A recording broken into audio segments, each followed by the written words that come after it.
Yeah. And he says, that's not a steam shovel. That's my wife. Oh, hi there, one and all. Butch G. Cat here, and you're watching a podcast where nostalgia comes alive. It's Jake's Happy Nostalgia Show. Roll it! Or is it over this way? It could be over that way. It could be over here. It may be back here. Welcome to Jake's Happy Nostalgia Show, where nostalgia comes alive. Join Jake and his friends on a journey through pop culture of the past, where they interview professionals in the worlds of acting, directing, writing, puppeteering, and so much more. Who will they be chatting with today? Find out in this Jake's Happy Nostalgia Show episode. Hello everyone, welcome to this episode of Jake's Happy Nostalgia Show, where nostalgia comes alive. I'm here with us. Thank you for joining. As always, I'm your host, Jake. Devin Ball with me today. Of course, our co-host, Chris Bixby and Matt Bingle. How you guys doing? Doing terrific. Doing good. Hello, Glad to be everyone. here. Nice to see you folks. How are you, Jake? I'm doing great, Matt. So thank you for asking. Chris, what do you have for today? Our guest for today, he is a producer who is known by many for his countless contributions to the Jim Henson Company. He was a producer for Fraggle Rock and the Jim Henson Hour, and worked as a creative consultant on several projects. Some other projects he has worked on include Groundling, Marsh, Dragon Tales, and a number of his own projects as well. Please welcome Larry Mirkin. Larry, happy to have you here. I'm happy to be here.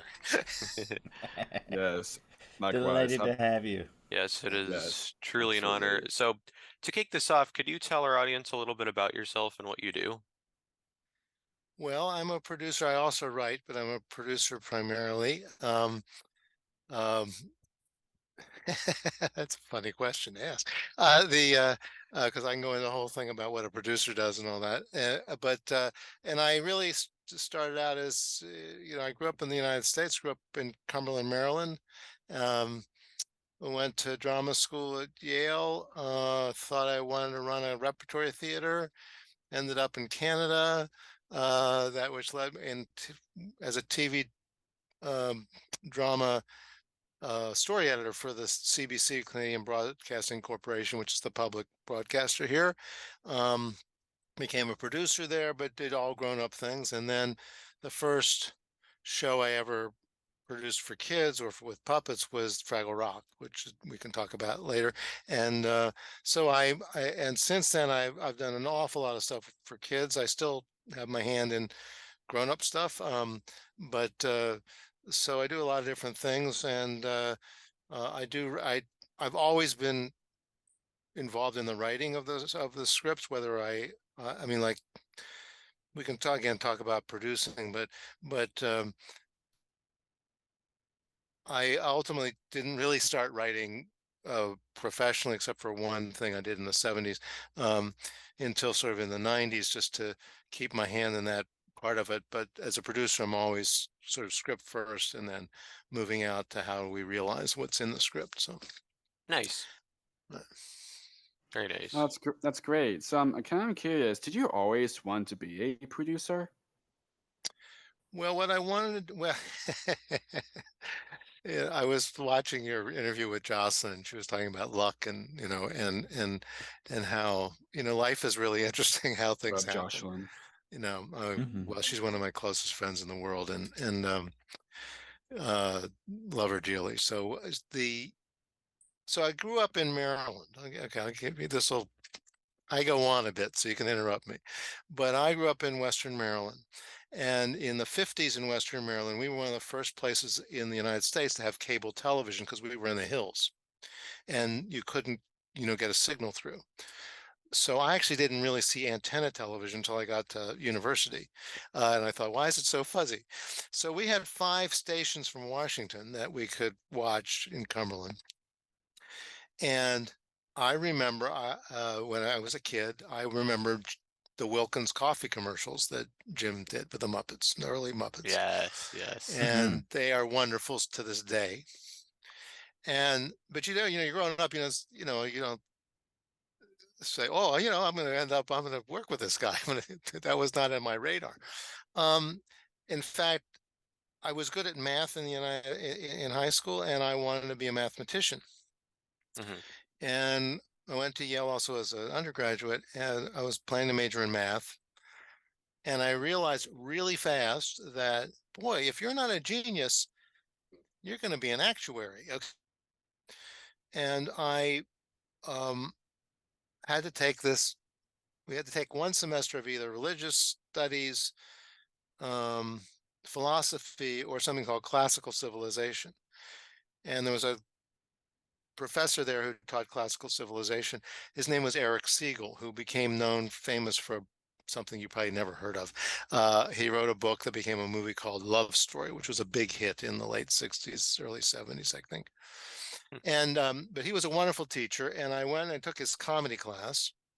And the first lecture went from Aristophanes to Beckett, and I was so blown away by it that I dropped a math course and signed up for his tragedy course, which went from Aeschylus to Beckett. And somehow, don't tell me, I don't know why, somehow I got so excited in this course, I decided, you know what, I'm going to switch my major to English. I'm going to start doing plays, and I'm going to go to drama school. Now, I don't know where that really came from, because I didn't act, I didn't do any of those sort of things. And so I switched my major, I became an English major, and then in my senior year, I took a modern drama course from the then head of the drama school, whose name was Robert Brustein, was a major force in American theater. He just died in the last months, and was always a mentor to me as well. And uh, basically, he liked me, and I got into the drama school, but in the administration program, and which was about learning how to run a theater. And I had said to him, well, I really want to run a repertory company. And he said, well, you still can take writing and directing and, you know, criticism courses, but this will help you get where you were. Well, it did get me where I needed to be. And then I I don't know how interesting this is to you, so you can interrupt me. But I ended up getting a job as the literary manager at the Mark Taper Forum in Los Angeles.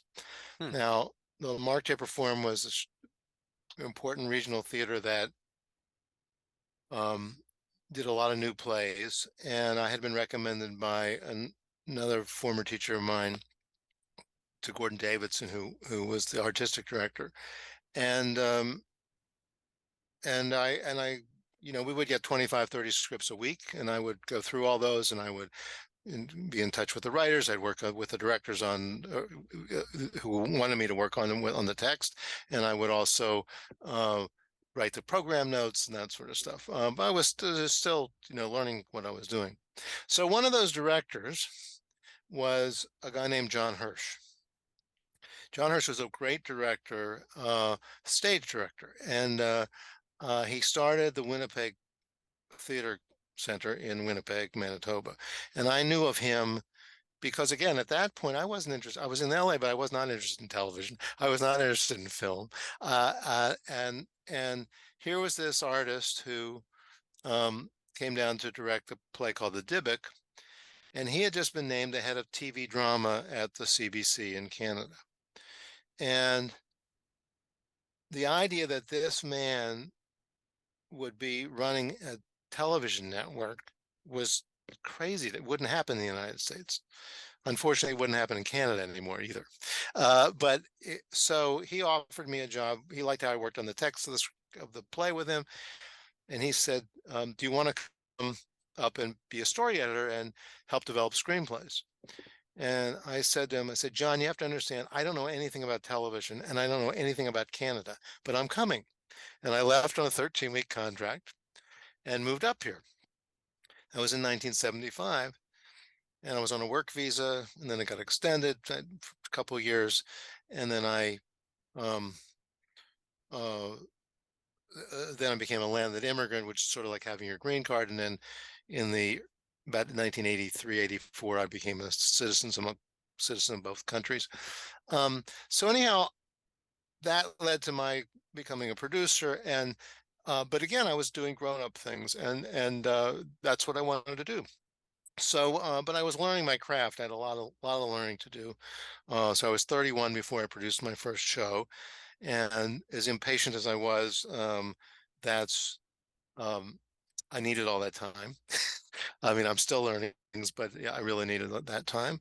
And and then one thing led to another, which ended up with Jim Henson and Fraggle Rock. So it's, strange. I mean, if I had, not done this other thing, which was always based on my gut instinct, it was always, this feels right to do. Let's try this. This is what I want to do.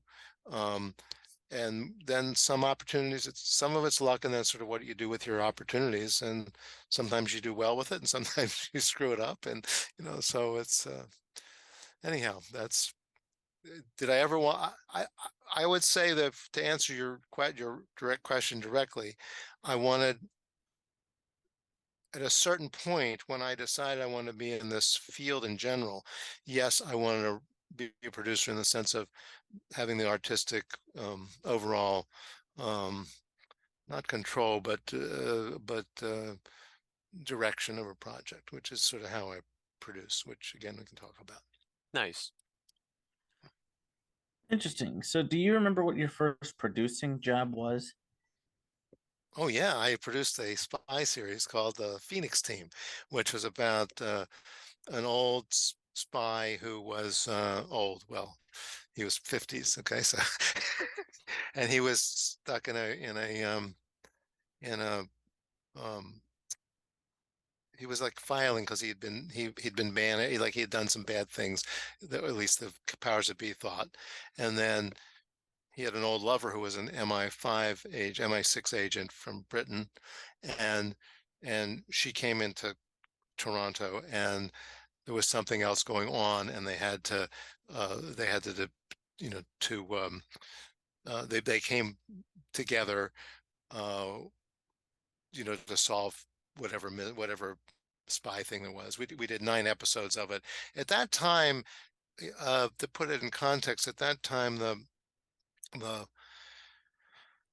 most of the popular culture in Canada came either from the United States or from Britain. So a lot of what John Hirsch was trying to do with the CBC was create more of a popular culture that was more Canadian, and so there was a great breadth of it. There were shows that were more political, and there were shows that were sitcoms and those kinds of things, but it was also trying to find footing. So doing a spy series, and I enjoyed, I mean, it was rudimentary, but I enjoyed it, and uh, uh, was a big deal because it was completely different from wanting to do the kinds of stuff I wanted to do in the theater, which was much more avant-garde and edgy. Because here it was more like, well, we need to have more of a popular culture. And way back then, where there was just nothing, and there really was very, very little of that. And but it was a lot of that time at the CBC was a lot of learning, a lot of reinventing of the wheel. But it was an exciting time. Almost every interesting person in the field came through the CBC TV drama department, and some of them I got a chance to work with. So. Nice. Nice. So you're best known for producing the original Fraggle Rock series, as we talked a little bit about so far. Since we kind of already talked about like how you kind of got that job, overall, what was your experience on that show like? Oh, well, it was wonderful. I mean, uh, well, we didn't really talk about how I got the job there, and that's significant, not because of me, but because of Jim Henson. Right? Hmm. And so what had happened is that CBC and the Henson, was called Henson Associates then, uh, formed a co-production to do Fraggle Rock, and HBO was the U.S. broadcaster. And they had produced 12 episodes that Duncan Kenworthy produced. He's a wonderful producer, from British producer, and one of the creators of the show. Oh yeah, I've heard of him. Yeah. Yeah, he's very, very good. And he did Four Weddings and a Funeral. He did a whole bunch of other. He's a wonderful producer. And uh, so he was leaving to go do all the international co-productions of Fraggle Rock, and they were looking for someone who lived in Toronto, B was good with scripts because I felt that the scripts weren't quite right in the first season. And then the fact that I knew the CBC turned out to be a benefit because I could translate for them, and as to what to be concerned about and what not. So anyhow, so I met a woman named Diana Birkenfield, who was the executive in charge of production, who was from Pittsburgh, and proved once again, that I never met anybody from Pittsburgh that I didn't like. And she was like a wonderful Jewish mother to everybody, you know. And so I met her, and she said, I think you need to meet Jim. So I went down to New York on a Sunday. Well, I have to tell you that I met Jim and I met my wife in the same week. So my whole Oh, life changed. nice. My whole life changed. Okay. The planets Awesome. were aligned. Okay. So Jim, so I'm go down, and he's at 169 Street, which is in the workshops there. And it's Sunday, but people are working. And I go and I meet him, and we're talking about the show, and I'm talk about how I produce and how I'm collaborative. I Right. believe it ought to be, and that I think if the writing and people should be talking about the writing and the directing and the acting and the performance, and they should not be talking about the producer. And if any of those things are wrong, it's the producer's fault. That's sort of how I do things. And I'm try to reach consensus. I mean, the buck would stop with me, but answering to Jim and to Diana, but I needed to be collaborative. So we're chatting, and I talked a little bit about the little bit that I'd seen in the show. I hadn't seen much yet. So I'm in this meeting for 20 minutes, okay? And Diana comes in to check it out. And now what I realized many years later, she came in to see whether she needed to throw me out of the meeting because maybe I was wasting Jim's time, okay? But she didn't give me that indication. So she just said, no, now Larry, he's a drama producer at CBC, and, nobody's making any commitments at this point, just sort of feeling things out. And Jim says, oh, I'm willing to make a commitment. I said, what? I said, could I have like a day? Okay. And because I thought it had to be cool and all that sort of stuff. Now, here's the point why this is not, because anybody you talk to who Jim hired will tell you a story that's similar to this. What he knew from talking to me, I mean, I had the skill set that he wanted, but what he knew from talking is that I had the personality to work in this certain collaborative way that is the Muppet way of working, that other people didn't have. So the only proviso is I had to meet Jerry Jewell, because if he and I didn't connect, it wasn't going to work. So, oh my gosh, for what he's done. Oh my gosh, that's the writing side. Oh my goodness. Jerry Jewell is yeah. my hero, and I was way closer just because of a whole bunch of things. And Jim was a lot, but I mean, Jerry and I loved working with Jerry. It was very close to him. Miss him every single day. So anyhow, I went out to California to meet him, and he and Susan lived in this tiny little town called Cambria, California, which is equidistant from Los Angeles and San Francisco, sort of near the Hearst Castle, if you know where that is. So by this point, I had seen all the shows. They hadn't been on the air yet, and I'd read a couple of the scripts, really outlines of coming up. And after we had tea, I went into Jerry's office, and so John Hirsch, if you remember him, he told me something once, which was, if you're not going to do something, you can be very magnanimous about how wonderful it is. But if you're going to do something, you have to tell the truth. Now, there's a way to tell the truth too, but so I said to Jerry, I said, well, I've seen everything. I said, this is a really interesting, but very complicated show. And I just think you're trying to do too many things at the same time. And we need to, simplify and focus the stories on the one characters and do that kind of conversation. And he immediately broke out into a smile. He says, you're absolutely right. And we were like this from that moment, and we laughed for 27 years till till he passed away. And I miss him dearly. I have this pencil box that he gave me that has this wonderful quote from H.G. Wells on it, which is, "No passion in the world is equal to the passion to alter someone else's draft." And and he I love that. he was just a joy to work with. Someone told me before I met him, he said, "Oh, you'll like him. He looks like Santa Claus." Well, he didn't really look like Santa Claus, but he was Santa Claus. Okay. He was just the most wonderful writer, wonderful collaborator, great human being. And I often say that obviously without Jim Henson, there's no Muppets, but without Jerry Jewell, there's no Muppets either, because he had this ability to, I, I, I, I called it, I told Jerry, I said, this lunatic humanism, that's the Muppets. I says, that's you. And he had this way of taking all the craziness that everybody would do in performance and the ideas that everybody would have and put it into a story and into a form, and how to make a character out of that relationship between the writer and the puppet maker and the performer, which is so specific to creating a character in puppetry. So anyhow, so then and then I went and it was I wanted to run a repertory theater. Well, Fraggle Rock was the closest thing I ever came to that, because I had this company of actors, performers. We did a adventure show one week. We did a real emotional show the next week. We did a farce the next week, and we had all these incredible people doing it. So it was just a joy. I often say that as much fun as you would think it would be to make Fraggle Rock, it was more fun than that. It was just a joy. We just laughed all the time, worked hard, but laughed all the time. Nice, love that. Yeah. Absolutely. Wonderful. I love that. Oh my gosh.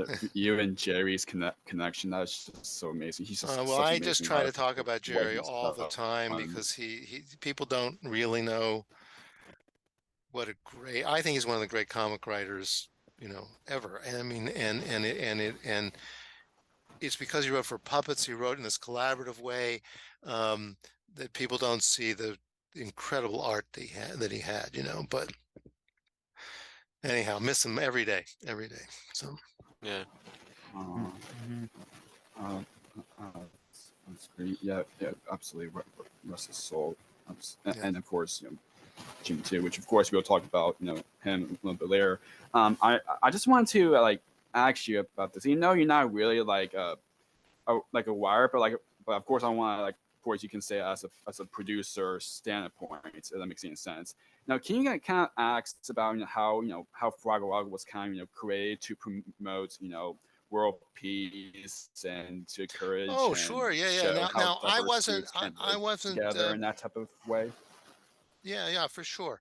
I wasn't at the original, those meetings, I know all about them, but basically, the Muppet Show was finishing up, and, uh, and Jim gathered together, Jerry and Jocelyn and Duncan Kenworthy and Michael Frith to talk about the next show. And I remember Jerry saying, he says, I went, "The next show, I'm exhausted." Okay, but okay. And then Jim being Jim, well, do you know the story about the Peter Orton and Jocelyn? Okay, I'll tell you the story. If you've heard it, I don't think you can cut so. it. I don't think Yeah, so. you I'm think? not sure. I'm not sure so. if Jocelyn told us. But you know it No, I about. don't think so. No. So Jocelyn is her firstborn is Freddie Stevenson, who's a wonderful songwriter and actor, and uh, she's kind of like me in the sense of we're both Americans who ended up in other countries, and she was at that point was uh, in Wales on the way to Scotland, and so she was having a baptism for Freddie, and Peter Orton, who ran Henson International Television and the distribution arm for Jim, said to her, he says, can you, at the baptism at the dinner, can you sit me next to Jim? I have an idea for him. And so she said, sure. So Peter says to Jim, you're at the top of your career right now with the Muppet Show. It's hugely successful all around the world. You could do a kid's show based on the Sesame Street model to some degree, where the bulk of the show is puppets, can be dubbed, but the beginning, middle, and end would be in their own, would be in the home country's culture and language and all that. And then I could distribute it, and it would work economically to do this and all this sort of stuff. So Peter comes with a business idea. So what does Jim Henson do with this idea? He goes to Jocelyn, Duncan, Michael, Jerry, and himself, and says, do you think we could do a show that would stop war? And Jim being Jim, of course, everybody said, well, let's think about that. I mean, anybody else would say, come on. Okay?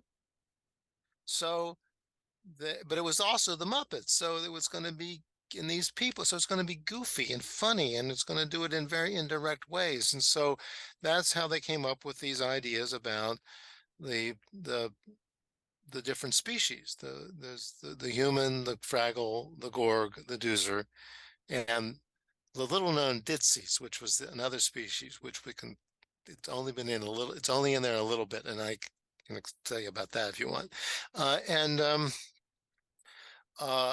And then they worked on it for a year. I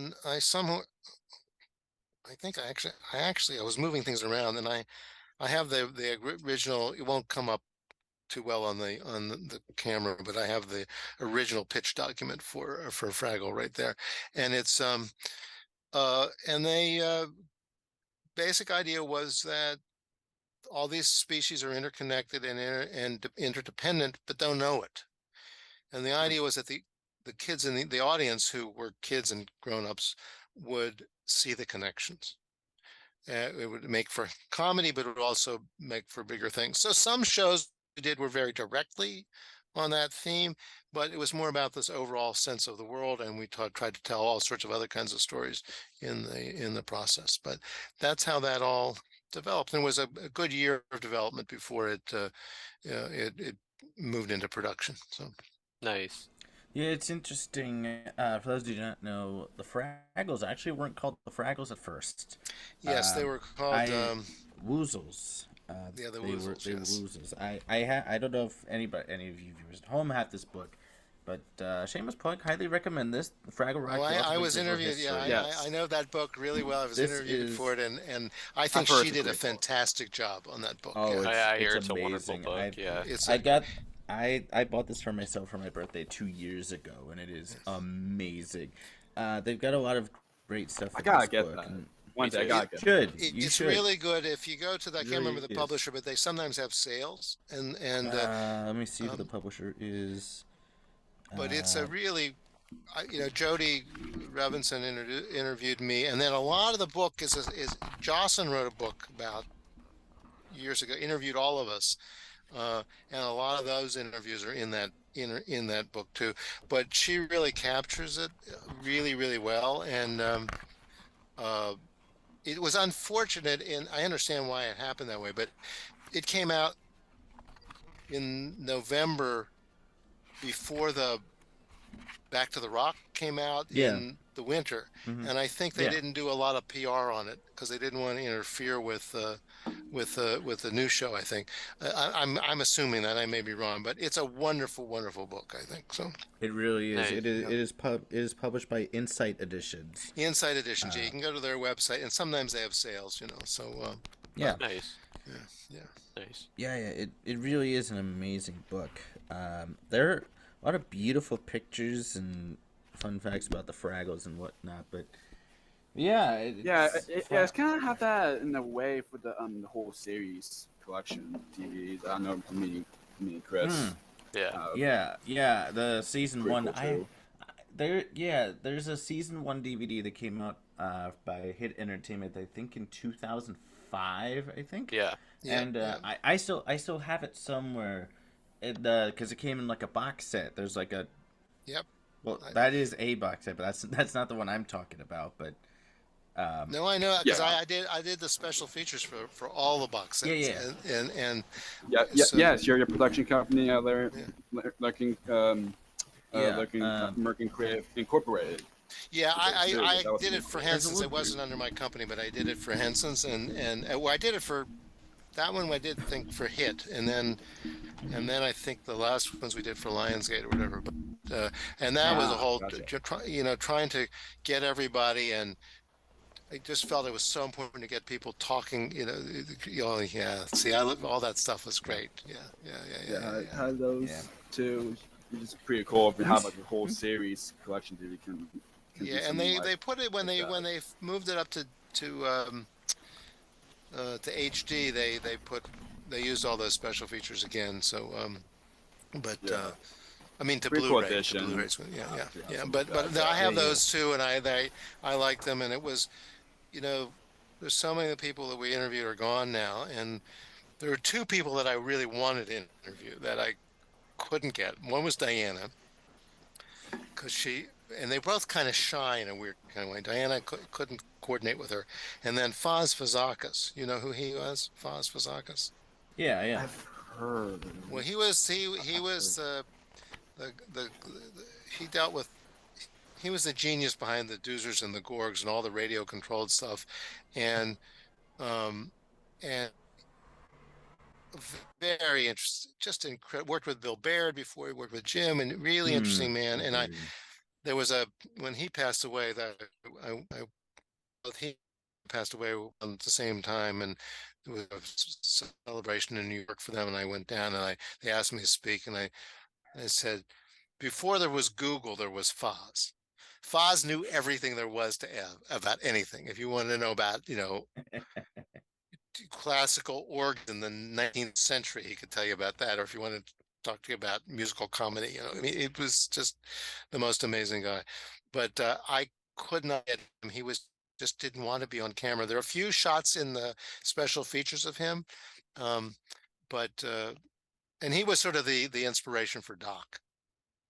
Oh, nice. So, yeah. I'm on the subject of people we've lost. About a year, I think it's about a year ago, we lost Philip Balsam, who was one of the musical writers. Did you get to work with him at all? Oh, all the time, very closely. Yeah, very closely. And he and I were. It was awful when that happened because he Yeah. and I talked in I don't know, like 6 weeks before he died, and we were planning. It was the winter, and we were planning to go for a walk, and then I got a call which I couldn't answer at the moment, and it said Phil Boss. I said, "Oh, he's probably calling to set up the time to meet," but it was his wife who was calling to tell me that he passed away, and oh, Phil Balsam and Dennis Lee together, but those songs, and Duncan was responsible for hiring them. Okay, the show is nothing without those songs. They are extraordinary, and a joy every week was when they would come in with the songs, and because Phil would come in and he had this 8-track tape recorder, and he would come in with these demos. Sometimes he'd come in with a guitar if he didn't have if he hadn't had time to do it, and they would play these songs, and we had 2 to 3 songs every week. I think that we never rejected a song ever, but I think we had about 20 songs where the script had changed and we just it didn't make sense anymore. But they were joyous occasions because they were so funny. Phil and Dennis, particularly Phil, were so funny when they presented these songs, and he was a real genius and an extraordinary. And he's also his profession was he was an illustrator. Okay, uh, and he, which I didn't know till way after Fraggle Rock, and uh, I just miss him too. He's just can't say enough about him and he's so so creatively generous, um, and modest, and made songs that will last forever. Oh yeah, for sure. Absolutely. Absolutely. And Dennis, I want Dennis I Lee want is to one of our add, great poets.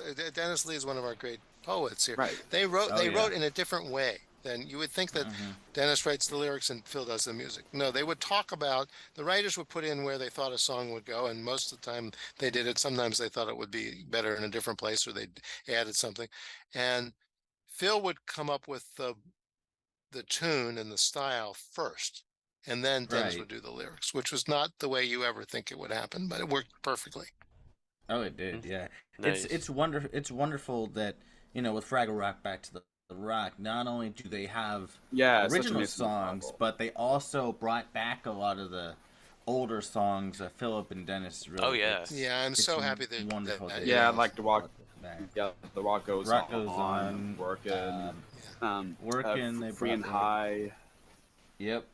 Yeah, there's There's I'm so forgetting many. now too, but they no, well they're very Numerous the Back songs. to the Rock guys are really respectful for what we did and taking it to a different place, which is terrific, So Absolutely. That's what I love so much about it, because you want to try and stay true to the original, but also you want to, I guess, sort of branch out into something new, like a kind of a It mix. kind of Not for this just generation, yeah. absolute, yeah, not just with the songs, but everything in general. You oh yeah, know, no, there's no question about it. And in What fact, the world needs, right? yeah, At this yeah, point. absolutely, yeah, absolutely. It's sort of what because that's the underlying thing Kind of about example Fraggle is what with Pokey, yeah, yeah. which yeah. kind of chant. Oh my, Pogie. such a great I mean working song. it's interesting too because until Jim died, once every year or so, Jim and Jerry and I would chat briefly about doing a Fraggle Rock movie or doing, and we just sort of didn't have an idea that we thought was worth doing. And then over time, there were these false starts that where they would announce someone else was going to do a new Fraggle Rock, whatever, and they Hmm. didn't get involved. But when Back to the Rock happened because of Taras Sorensen at Apple and the Henson folks, um, uh, I did a tiny bit of official consulting and a bunch of unofficial consulting, and the very first day they brought Alex and Matt uh, together with me and Jocelyn and Michael and Kathy and Dave and Karen and Raleigh and a few other people, and we were just chatting about it because they be respectful. And and what I said to them was, you know, it needs a new gen. We appreciate your being respectful, and you need to be, but be bold. They said, don't think Yeah. of this as a normal episodic show. This is you're doing a feature film every week. You need big ideas, and as we've all said before, anything you ever want to know is in Fraggle Rock. You just have to discover it. And I just love the way, see, they're able to do things. I mean, we had a very good budgets and we were top of the line technically and all that at the time, but they have other resources, but they also have, because broadcasting has changed so much, they can do a continuing story, which we could, we were able to do the last 4 episodes in a kind of continuing way, Yeah. but they were able to do these bigger ideas, which is totally, Fraggle Rock, but it's just done in a different way. And I admire what they've done, and just some wonderful new performers to go with the old, wonderful old performers. It's great. So, Yeah. Absolutely. Yeah, I mean, three of us, we've been, the series of Fraggle Rock for a while. Because Matt, you got to first grow up watching it through the season one DVD. They I did. had That's how I first discovered it. I first discovered it when I was 8. So I've been a Fraggle fan for 16 years now. Oh, you're And still young. I think it's it's fantastic, though. I mean, that's yeah. the I mean, thing that Fraggle Rock holds a very special place in my heart. It really does. I mean, who You know, doesn't? Yeah. well, it's I an have to amazing say, show, both the original and new. yeah, well, it's when we were doing it, we kind of thought it was special, but you never know. Okay. And Right. now, that your generation and another generation are touched by it. We all are hugely appreciative of it.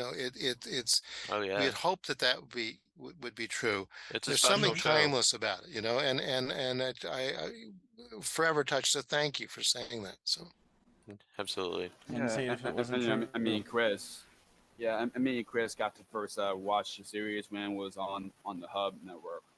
Yeah. oh So, wow, so ever Yeah. and the rest is history. We've been fans of the series, and it's such a wonderful, special show of what it was and still is. For Back to Rock and for what John Tartaglia is doing. Oh my gosh! well, such a John sweet, is sweet- another gift to the world. Okay, because Yes. he, Yes. absolutely. he Yes. Can't, we did can't agree more. well, we did with the 30th anniversary of Fraggle. We collectively, the group, not it wasn't official. We did a reunion up here, and 100 people showed up, 30 from outside Canada, and it was a great gathering. And Karen said at this point, Jerry Jerry had Yeah. passed away. Yeah, Jerry Nelson had passed away, Mhm. and West was sold too. oh, Yeah. wonderful. And he could just find a character in like a nanosecond. Okay, he was just incredible. Um, so Karen said, "Could I bring John Tartaglia because he's got Jerry's blessings to do Gobo?" And I said, "Of course." So that's where we met, and he's just wonderful. But now with how Fraggle has become Back to the Rock, and he gets it, okay, in a way that he could have been here. Jordan Lockhart also gets it that way. Oh yeah. but- Taking on Wembley. Jordan Lockhart. Yep. Yeah, I'll tell you about Gosh, Jordan yeah. in a moment because I love Jordan. But but Johnny, just there couldn't be anybody better to be shepherding this show creatively through the the new century, as well. It's not such a new century anymore, through the century than Johnny. So I mean, and we try to chat often, and he's full of energy, understands the world and the ethos and the aesthetic and everything. So yeah.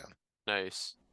Yeah. Absolutely. and him being like a fan. I remember like during when we chatted with him a while ago, his show they ever got to start watching that like he wants to do puppetry was Fraggle Rock, and the first puppet I ever see, when he wants to go more for poetry was Gobo.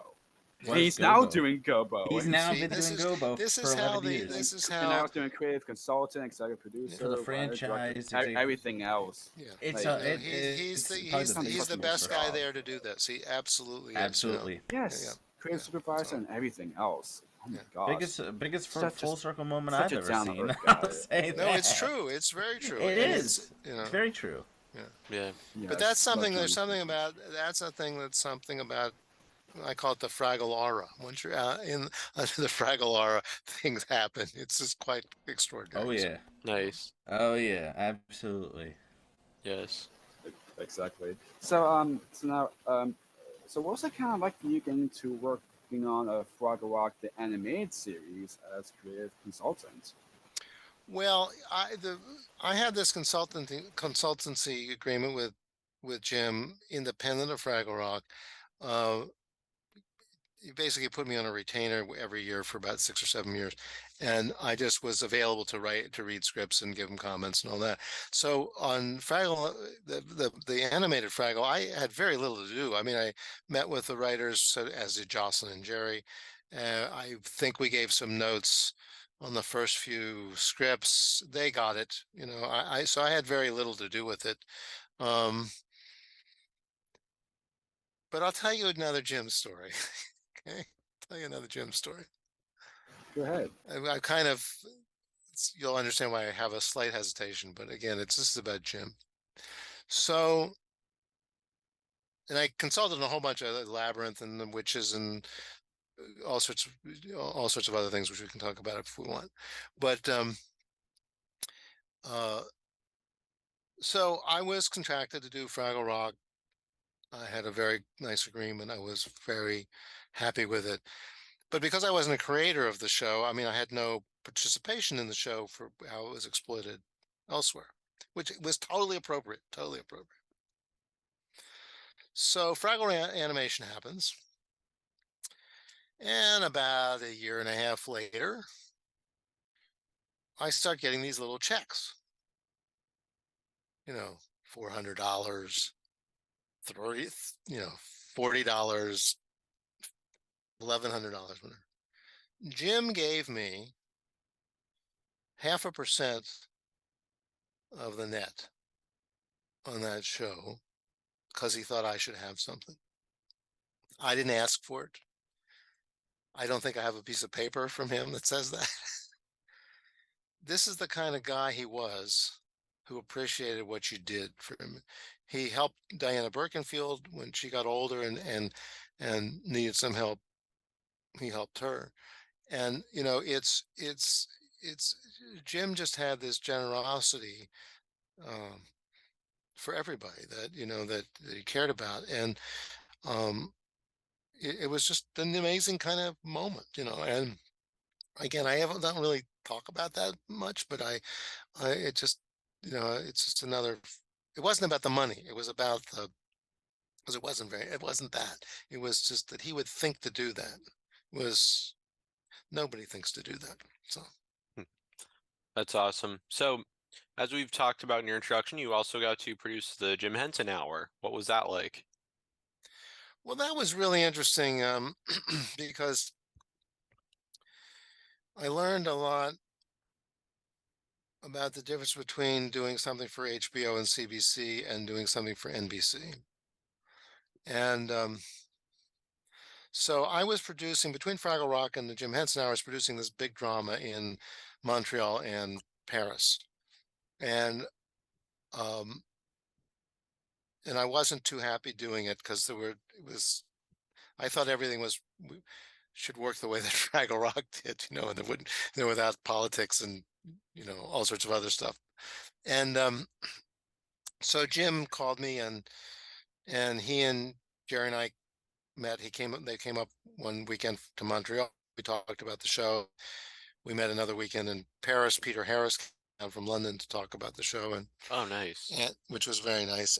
And so I went right from this show, finished that show in April, May, and went right into the Jim Henson Hour. And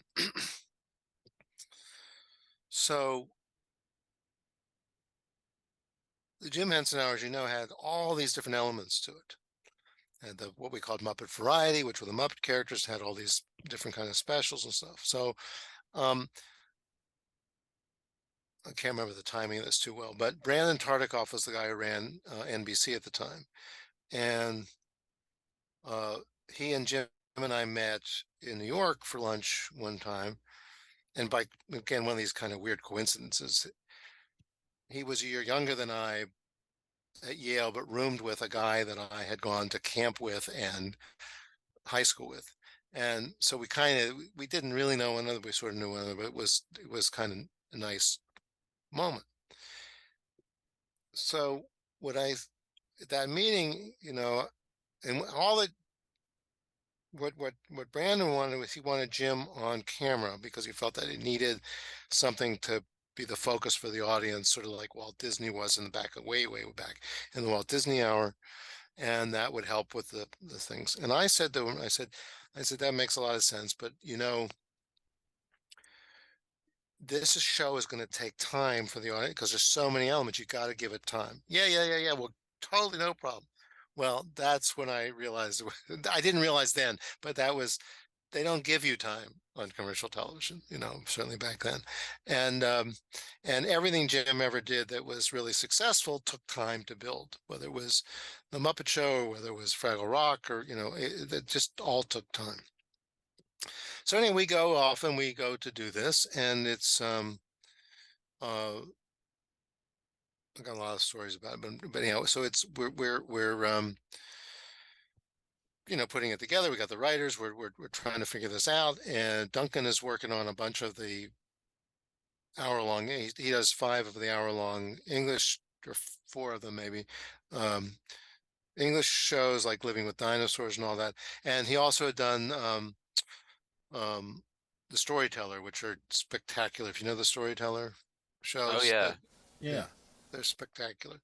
Anthony Minghella wrote them, and Duncan produced them. I mean, in terms of our show, the Jim Henson Hour, all I did on those was say, yes, please have them in the show. That was all I did. Okay. And I really love them. And so it was, we had, again, a good group of people together, but it was difficult only because we weren't going to get the time that we needed to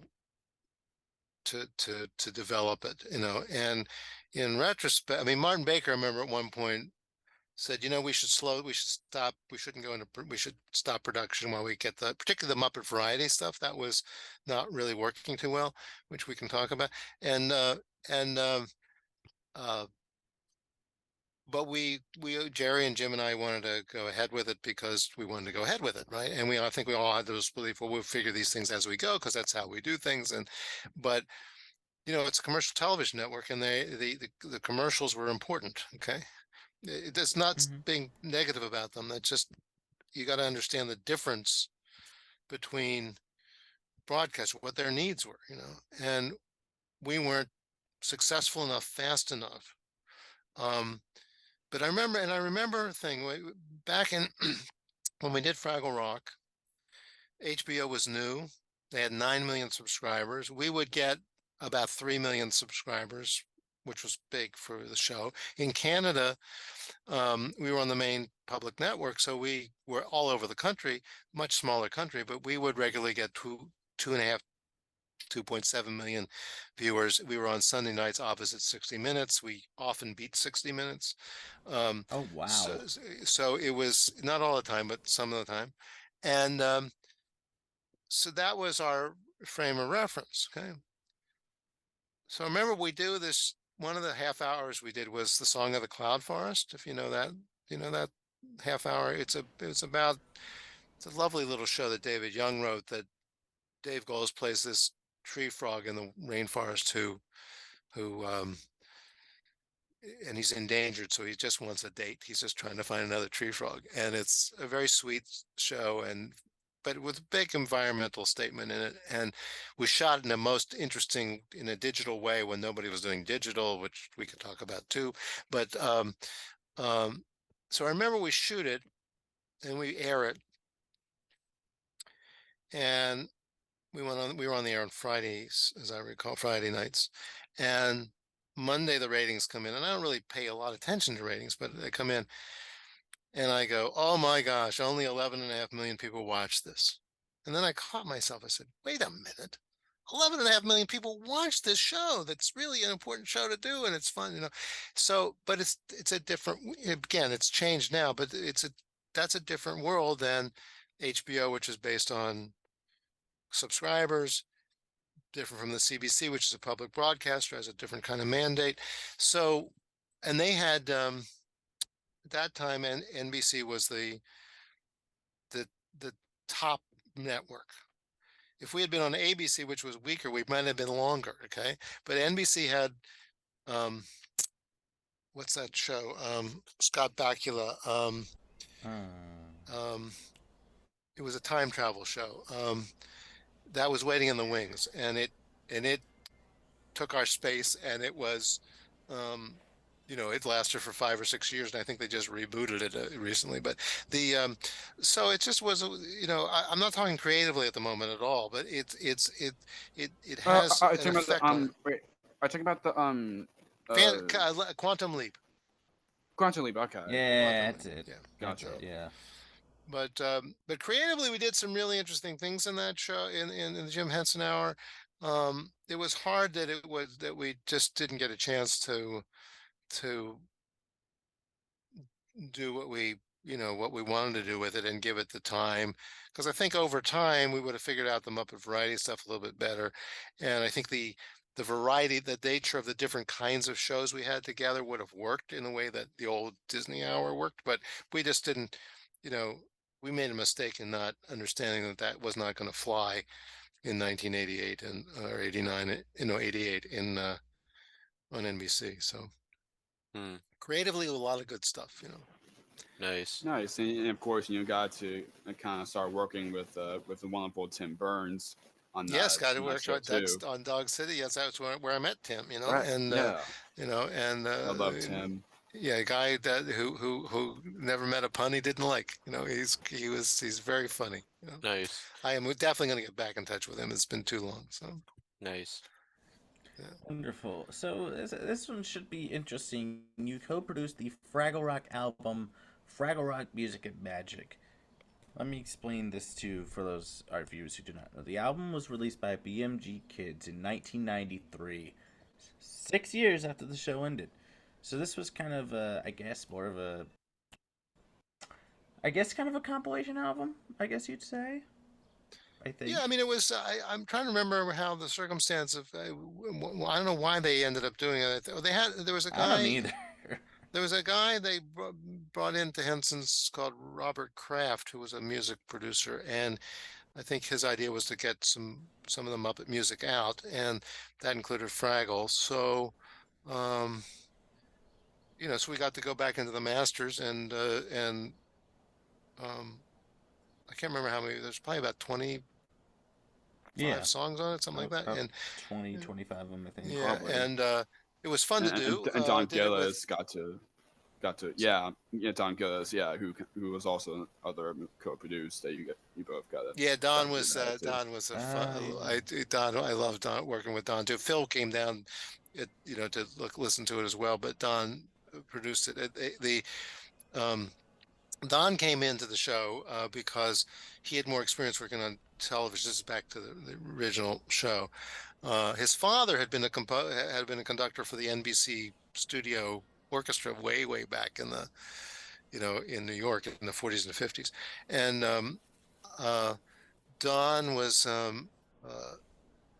he just had this ability to work with Phil and to make things work musically for and deal with a lot of the nitty gritty, but in terms of how the arrangements would work, although he listened to Phil obviously, and um, but took care of a lot of that kind of detailed stuff. And so when we but a funny thing with Don, he did all the underscore, which was almost always based on the songs in a particular episode, and but we always kidded in the mixes because he'd write cues everywhere, and I would keep pulling them out, and they said, "Oh, that's a beautiful cue." I said, "Don, we don't need it here." I said, "The picture does it by itself. You don't need, you know." And we laughed a lot at that. So yeah.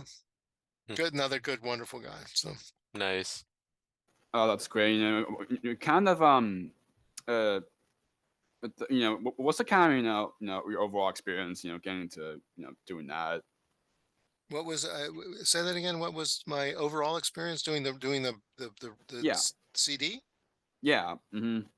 It was fun because you could get back with this great music. I mean, I didn't have a lot of technically Don dealt with most of those things. I was more just sort of what I really chose the songs, and and if I remember correctly, I chose the order of the songs. And then we talk about, we wanted a longer version of which we wanted a longer version of the theme song, and which people never got to hear. We had it, but we just never were able to play it, and a few things like that. And then there was a lot of just cleaning up stuff, I think, that Don was really working with, and the engineer. So, but I was mainly just about, what songs we're going to do, and which was a joy. I got to listen to all the songs again, and then choose them. Um, and then we That's did great. another one. Don had passed by that point, but there was another one I did I don't know when that was, in the 2000s at some point. So it had more songs on it. So some of the same Nice. ones, but yeah. Nice. Now, of course, you also got to be a creative consultant on a few other Henson series, including Muppet Babies and Little Muppet Monsters. What were those like? Well, all the consulting um, it was again, Muppet Babies was simple. It was, again, read a few scripts. Jeffrey Scott wrote the whole thing, which is extraordinary. And Mhm. the thing that was interesting about Muppet Babies was that um, there was a lot of trepidation from Jerry Jewell in particular about, is this the best way for kids to meet these characters as babies, as opposed to meeting the original, the grown-up characters. And here's a Jim story, Jim insight. At that point, Saturday morning was where it was the place to be for kids TV. And he said, well, I think if kids are there on Saturday morning, then we should be there, and we should do what we do. And that was a really smart thing to say. And so, Muppet Babies was not your standard Saturday morning fare. Lovely show, lovely show. And, a lot of kids did learn about the characters from that show, but that didn't hurt their appreciation of them as grown-ups at all, I don't think. Little Muppet Monsters. Well, it was there's a funny thing about Little Muppet Monsters.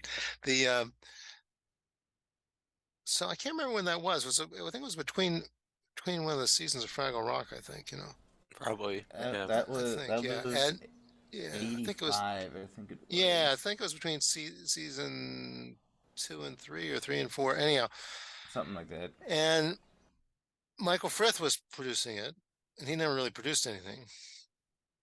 And I love Michael. I mean, he's a genius. Okay. But Jim asked me whether I would come and produce it because he felt that Michael needed some help. And under ordinary circumstances, I would have done it, but I was so exhausted, and my wife and I hadn't had any time together, and I just needed the personal time, and I hated saying no to him, but I just had to say no. But I kept working on it from remotely, and working on the scripts, whatever. But the funny story is, Michael, Michael is wonderfully articulate. Okay. He's a guy who speaks in paragraphs with semicolons. Okay. Plus, he's this genius of an artist. Okay? He worked with Dr. Seuss originally. And so when I did The Cat in the Hat, I talked to Michael a little bit about that too. But my favorite little story about that show is Bill Prady and Jim Lewis. You know who they are? They're writers. Oh yeah, Yeah. they're wonderful, Oh right? yeah, Yeah. absolutely. Oh yeah, absolutely. So Bill Prady and Jim Lewis wrote a 30-page script for Little Muppet Monsters, and Michael sent them 32 pages of notes. Oh. So, I have a wonderful Bill Prady story too about the Jim Henson Hour, which I can tell you at some point. So anyhow, Nice. so I did, again, I was sort of, on those shows, I would sort of make comments on scripts or whatever. And there were a lot of things that never happened that I made, Jim and I talked about.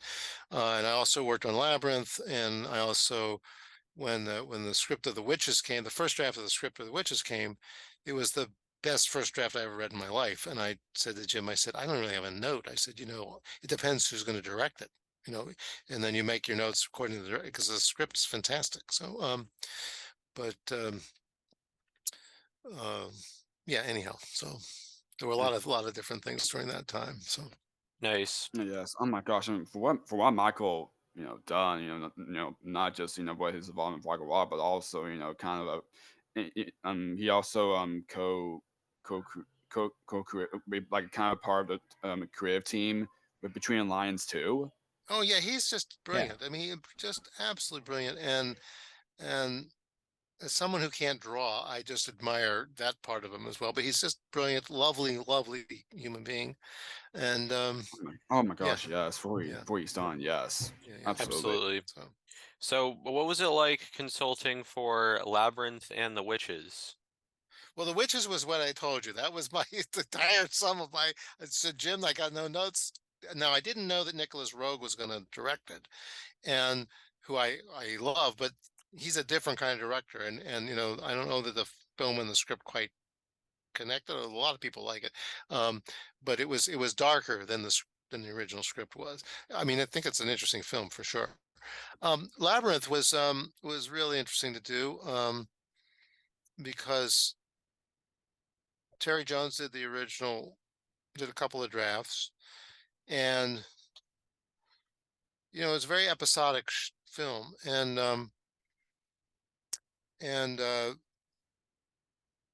I felt, Jim felt this too, that um, it didn't have the heart that it needed. These early scripts drafts needed more heart in it, and so we brought Laura Phillips in to write a couple of drafts of the script, which did that.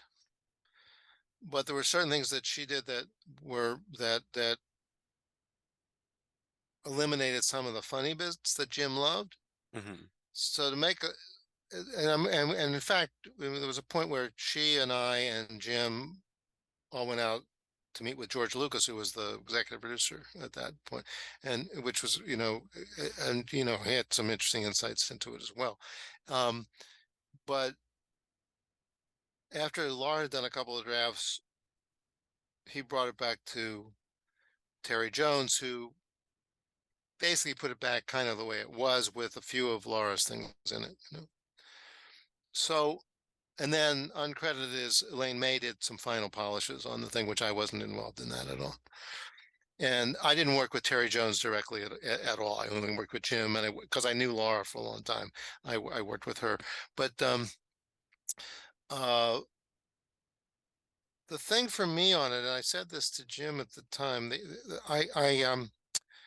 when I heard David Bowie was going to play Jareth, I thought that was spectacular, and I also that he was going to do the songs, I thought was wonderful. The thing that I said this to Jim at the time, and I mean, like afterwards when I saw it, and I love so much about this film. I don't want you to get the wrong impression, but Sarah needs a song. It's her story. She needs some emotional thing, okay?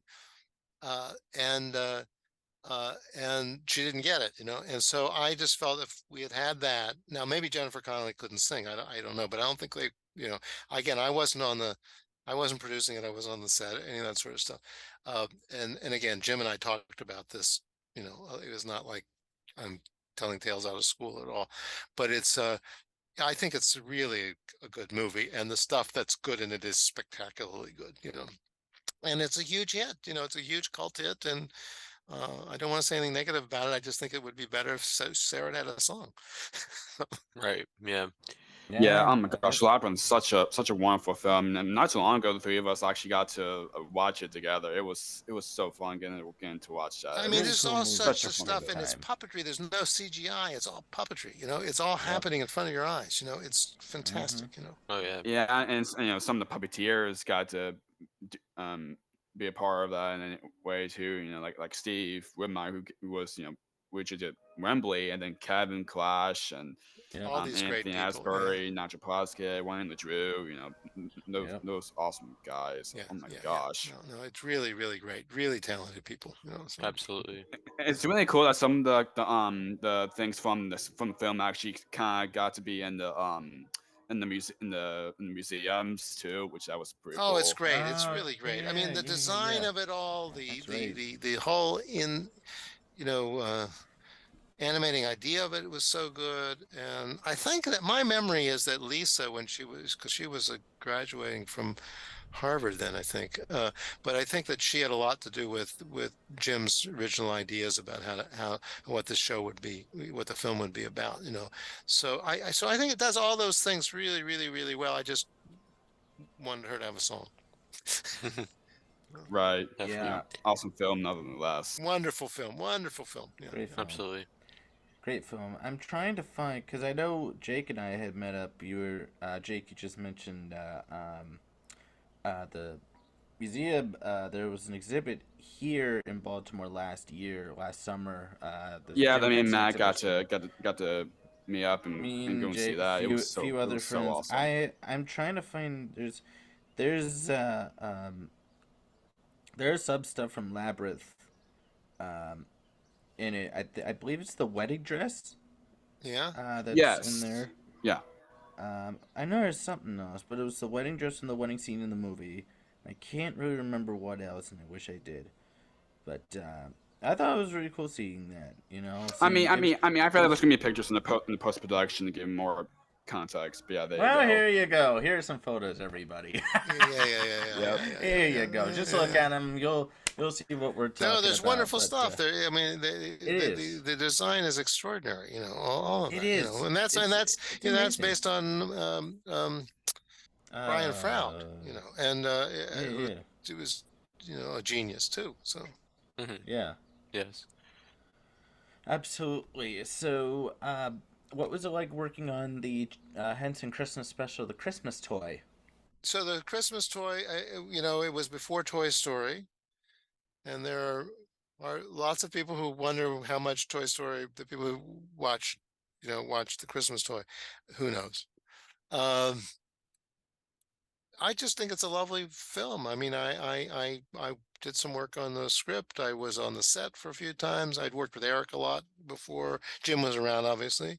You got Stevie and Davey, and you got all these great people. Why would you? Yeah, all the And I greats didn't. in the industry. Yeah, and there's something really lovely about being on on a set where you're not producing it because you have no responsibility. So it was just lovely.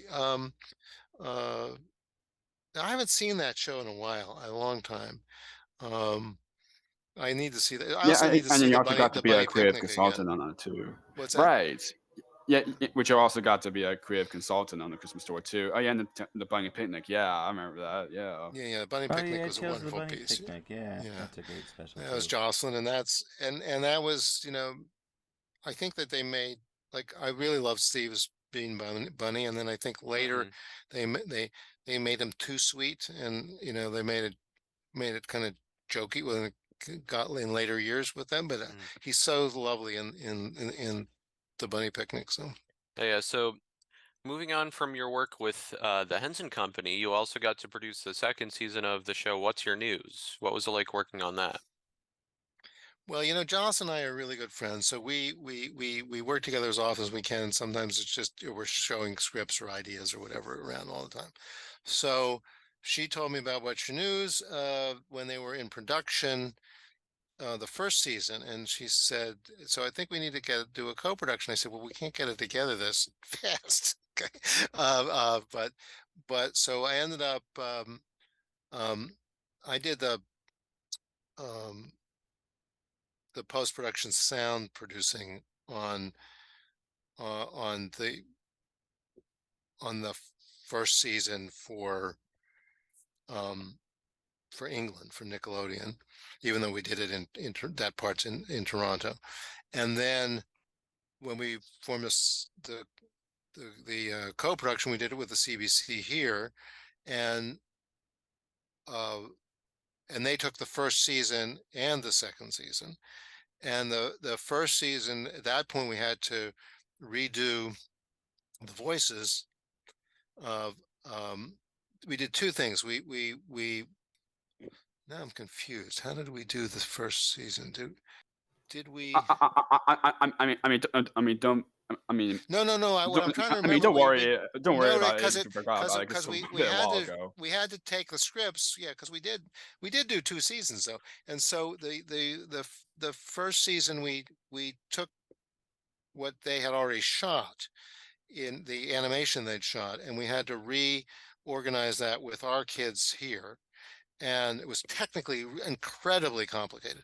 And then we got Marty Stelnick and Todd Dolderson and Jason Hopley Oh, I love Marty. they all did Awesome guy. the voicing, and we had to redo the lip sync, so it was very complicated technically. Second season we did more normally. It was just a joy. It's a wonderful idea. And then it won a whole bunch of awards, including the grand prize at the Japan Prize, and at the Prix Jeunesse, and but the Nickelodeon didn't come in for the second season in the UK, and so we wanted to do more, but TT Animation,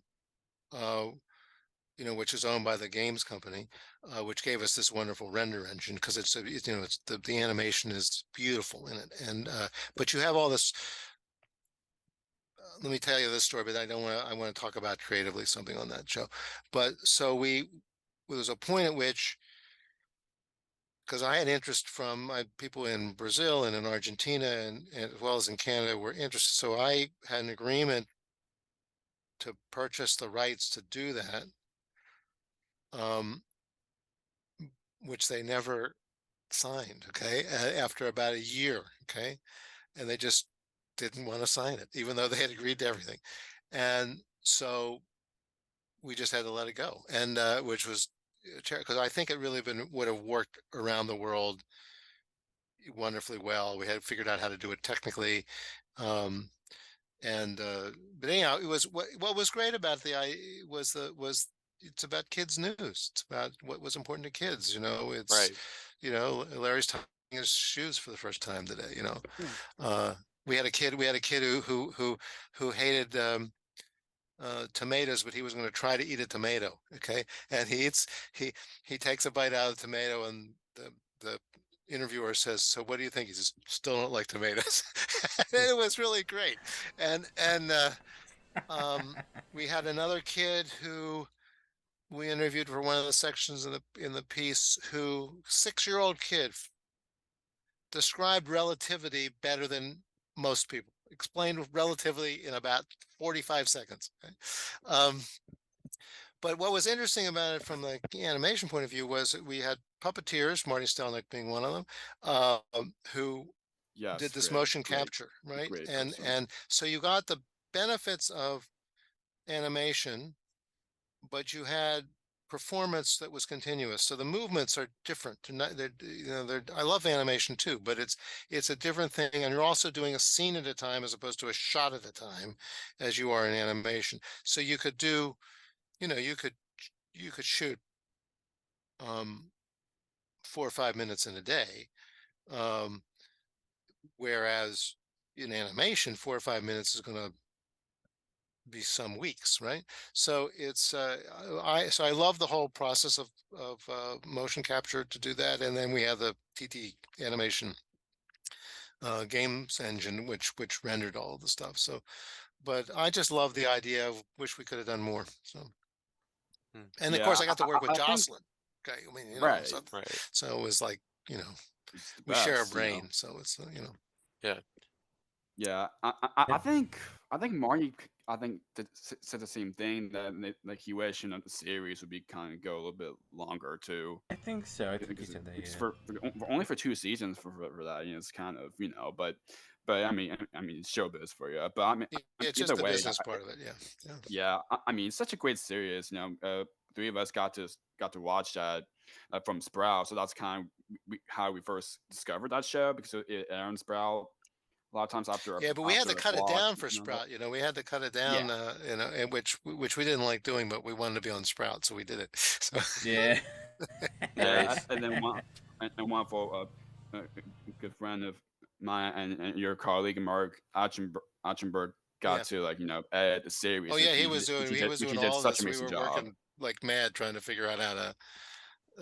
Especially he told me that one of the most hardest parts of adding the whole series is there are times, or even most of the time, that the characters actually talk a little bit too fast, and because of it, it makes him more difficult. Yeah, it's true. It's true. It's So, true. Yeah. Yeah. He's a one-liner. yep. Yeah, Oh, Yes. absolutely. Yeah, yeah, awesome series too. yeah. Yes. Absolutely. So you've written the show Bibles for the children's stories Timothy Goes to School and Max and Ruby. What goes into writing show Bibles? And could you kind of explain what those are for those who don't know? So a show Bible is a guide for writers. Well, Bibles have taken on a different. There are two kinds of Bibles. One people call a Bible the thing that you sell the show with. So it's snazzy and it's says what it's going to be and all that. So and often it's accurate. Okay, sometimes it isn't accurate. Okay, and usually so you've got that kind of a Bible, and I can do those too. But these Bibles were really writers' guides, and what you're trying to do is talk about what's the underlying idea in the show.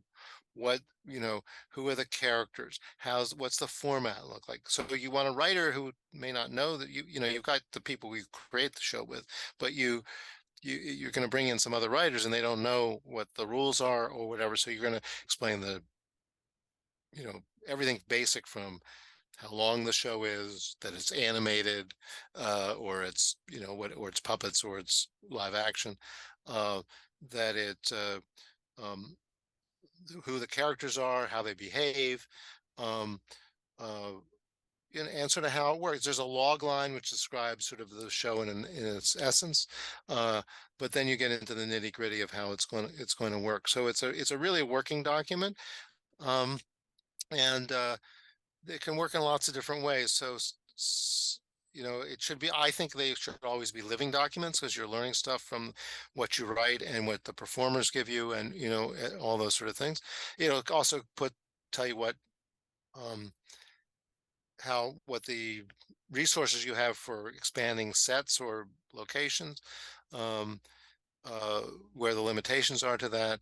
So it's got all those kinds of things, but it's an idea piece. Now, Fraggle Rock didn't have that. Okay, Fraggle Rock, we had a whole other kind of thing. We had a thing called What We Know About. Okay, and Susan Jewell compiled this all. She was the one, and there would be a page of what we know about Gobo, what we know about Red, what we know about the Gorgs, what we know about anything, and uh, and that would build in a certain kind of way. Now, the original conception was so clear and clean that you didn't need to have a Bible, but I think because there's so much going on, as I said in the beginning, which is normal for most shows anyhow, but this was a very complicated show with all the different ideas and different characters. So when I came in, and I don't know whose idea it was, but we decided that and I still do this, okay, in every script, the writer had to put, this is on the outline, was on the pitch, on the outline, every draft, whose story is it? What do they want? What are the obstacles that they get to getting what they want? And, what do they learn, or what's the theme, or, whatever. And now that can change. You can be writing a show that you think is about Moki, but as you're writing, oh my, it's actually Wembley's story. So you got to go back to the front page. You got to change all that, and then it keeps you honest as you do things. So that's the kind of thing that can be in a Bible. You want a show to be consistent in terms of what expectations you're creating in the audience about the characters and the kinds of stories, but you also want the writer to feel free within that to have their own voice.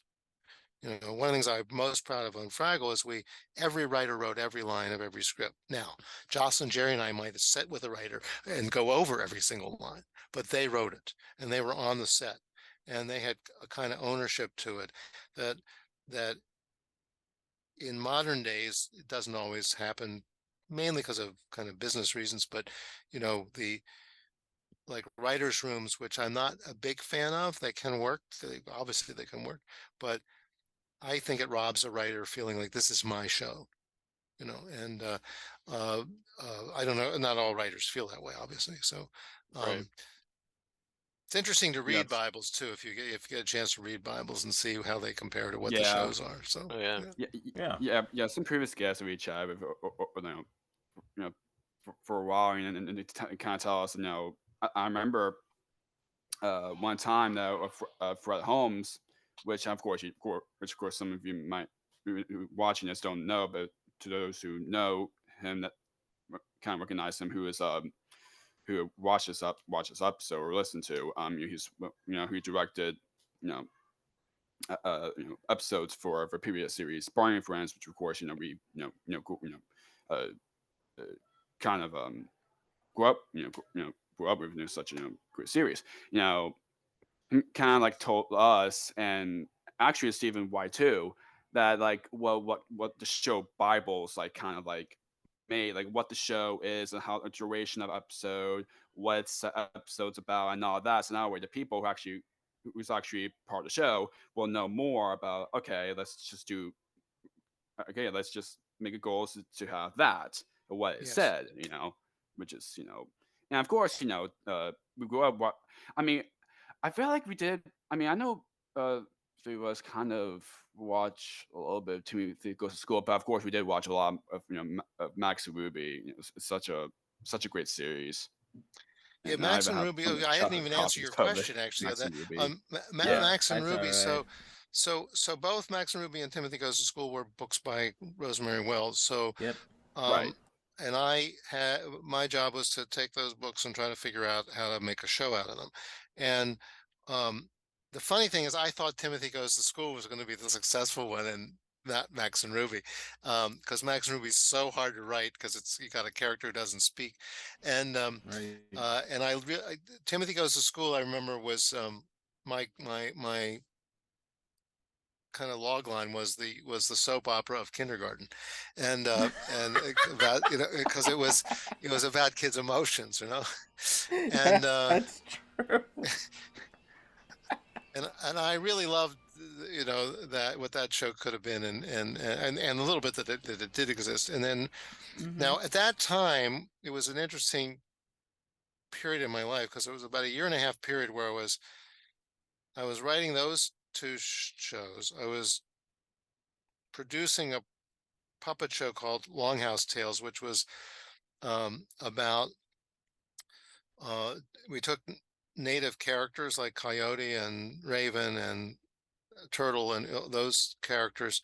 We had a lot of one of the creators was indigenous, and we had indigenous writers and all that, and we took that those mythologies and then created one so that we were not infringing on any particular um, nation's religion. And I was doing that. And then I also had the last 4 weeks of that shoot, I had this other big grown-up drama called The Ride happening, which was about gritty urban life um, seen through the eyes of cab drivers. And it was Yaphet Kotto was in it, and a few other people, and and but it's the only time in my life where I had Longhouse I was shooting in the day and The Ride I was shooting at night. It was the only time I ever had two shows at the same time, and so I couldn't do Max and Ruby because all of this was happening at the same time, or Timothy Goes to School, which I would liked to have done, but so it was really kind of working out what how the shows would work, what the rules were, what the characters were. A lot of this you have to when you're working from a book that's exists, you have to go into that and see what is it that's And make a sure if it's right, if it's good to say that on the TV series, Yeah. well, and If also No. and also is but what's the nub? What are you trying? What's the truth you're trying to get? Because I don't understand right. people who buy books and then change them so completely. Like, why did you do that? Yeah. Okay, and I don't either. you could have started from scratch, right? But I Right. really loved Rosemary's work, and one of the things I loved about Rosemary's work, still do, is that the Oh yeah. relationship between the pictures and the text are there's a kind of wonderful play between the two, and I think that works the best in most uh, picture books, and I think it works best when you can do it in animation as well, so that it's not the picture and the words aren't doing the same thing.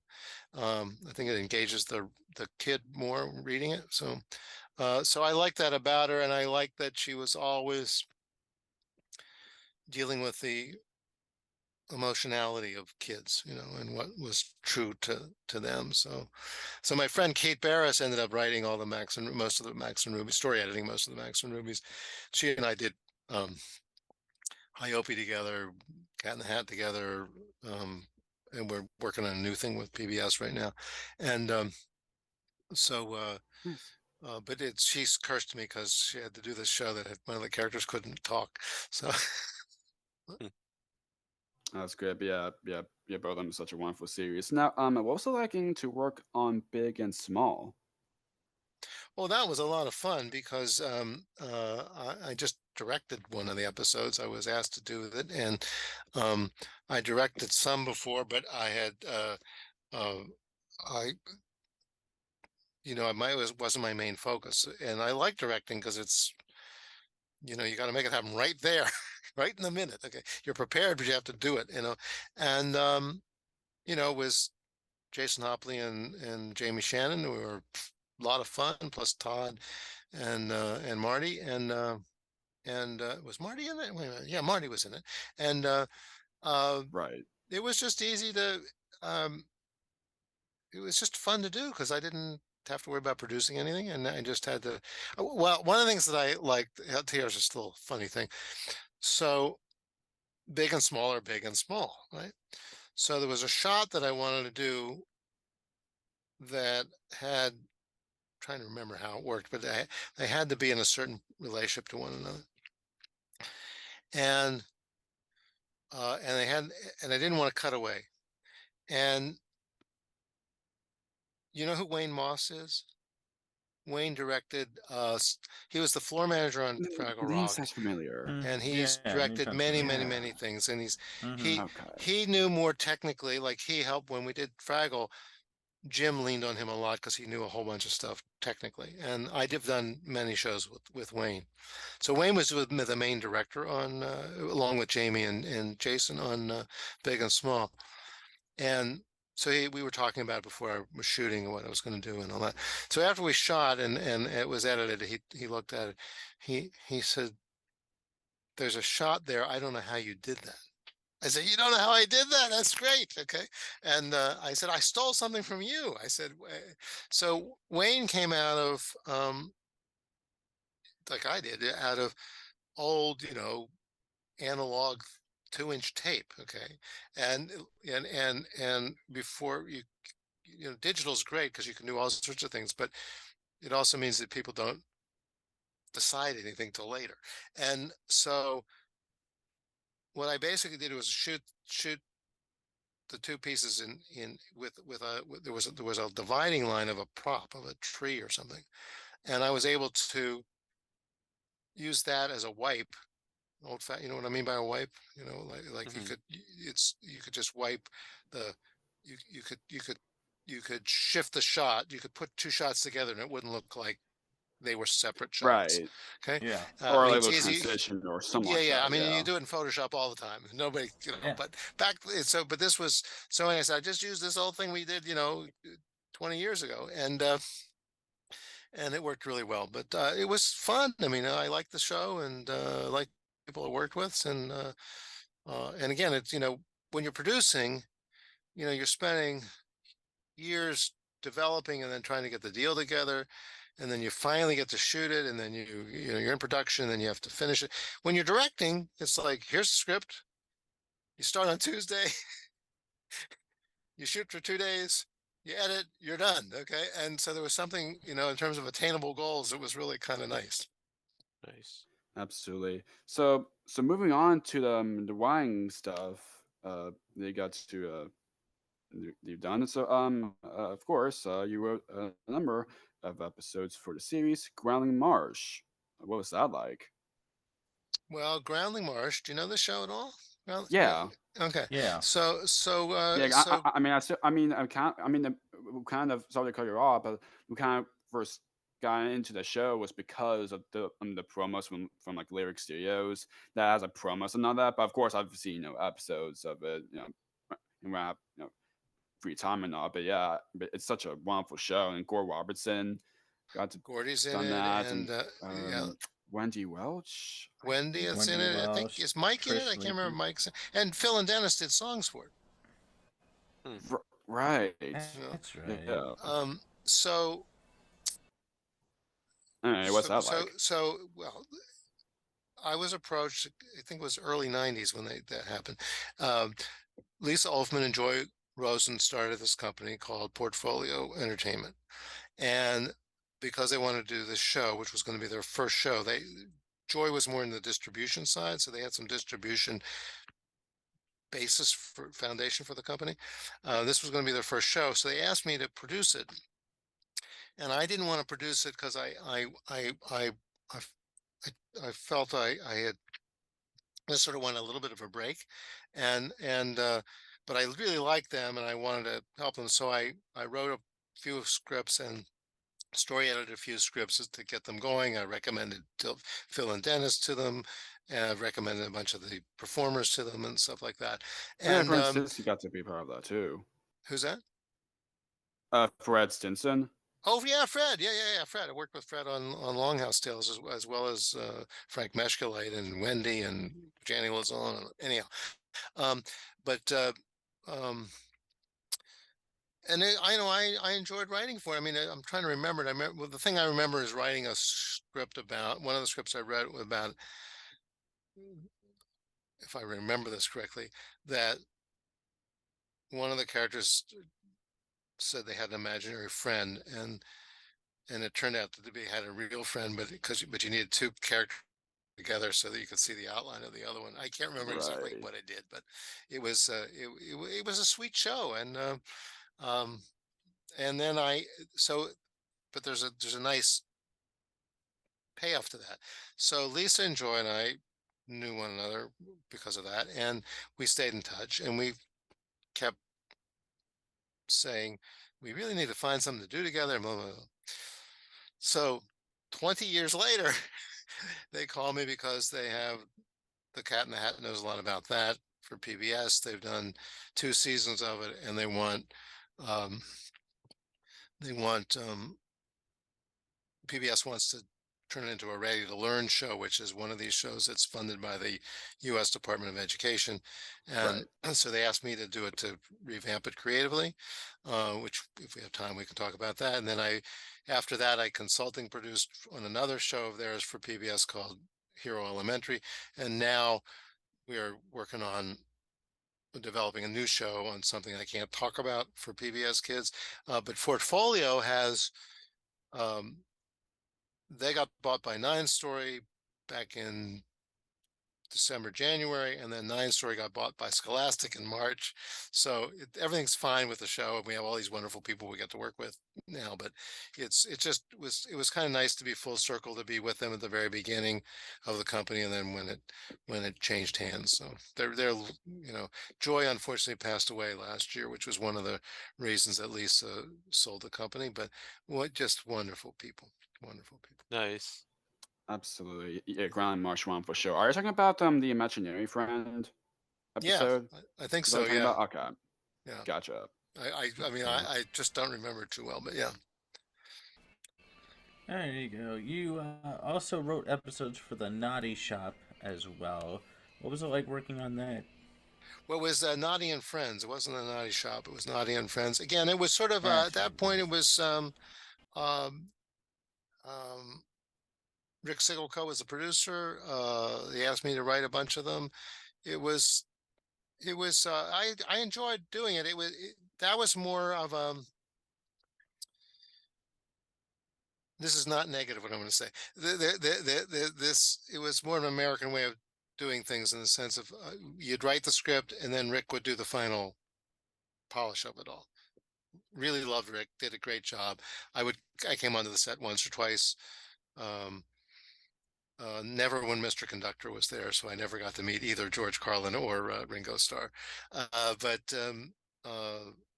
it was fun to do. So Nice. Nice. So you also got to be a part of the development team for Dragon Tales. What was your part in developing that? Well, that was really interesting. So it was me. Let's see. Let me get this right here. It was a weird combination. It was a co-production between Sesame Street and um, Fox. I think it was Fox. Okay, which that's oil and water. And Peter Moss was working for for Sesame Street then. And Peter, I knew he had been head of CBC Kids. He directed um, a sitcom for kids that I had done in the '90s called um, Eric's World. He really, and he's a directed Stratford. Wonderful, another wonderful person. So he asked me and Jocelyn, and then there was a woman named Libby. Can't remember her name. Goody and just Goody. She had written a special on the Secret Another Garden. person also got to create Sesame Street with Joanne too. No, I don't think so. And then Jeffrey Scott. I mean, of course, the people who created Sesame Street also got to create Dragon Tales too, which that was pretty cool. About that. Oh, I don't remember that actually. I don't remember No, they that didn't. at all. I don't think so. I think we were just sitting in the room together, and then we also met Rod Rediker, who was the whole idea came about because, oh, what was his name? The Fox producer, who had never done kids before, but he found these paintings by Ron Rediker of these dragons. I can't show you. I have one right over here, which is beautiful drawings. So that was the original idea. It came from Jim Cohen. Jim Cohen. That's correct. He was the producer for. So we basically, what happened is that we sat in a room for a few days in LA, as I recall, and worked up the characters, and then and the kind of what we thought the show, how it was going to work, but we needed some guidance. I can't remember the specific thing. We needed some guidance between the two ethos, and we didn't quite get it. So we then went off to write a bunch of story ideas, and I think we wrote some scripts, and the upshot was ultimately, and I thought this was a good idea. Ultimately, Jeffrey took it over, and he basically wrote it, and the rest of us, thank you very much. It was totally fine, and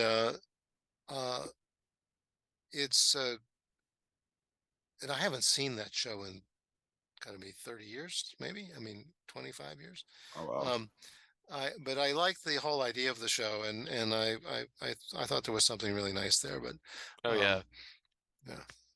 nice. Yeah, such a wonderful series. We three of us, we also got to grow up. I'm really glad, because you would have been the too. audience, It's right? so You great. so Oh Pretty yeah. much, Yeah.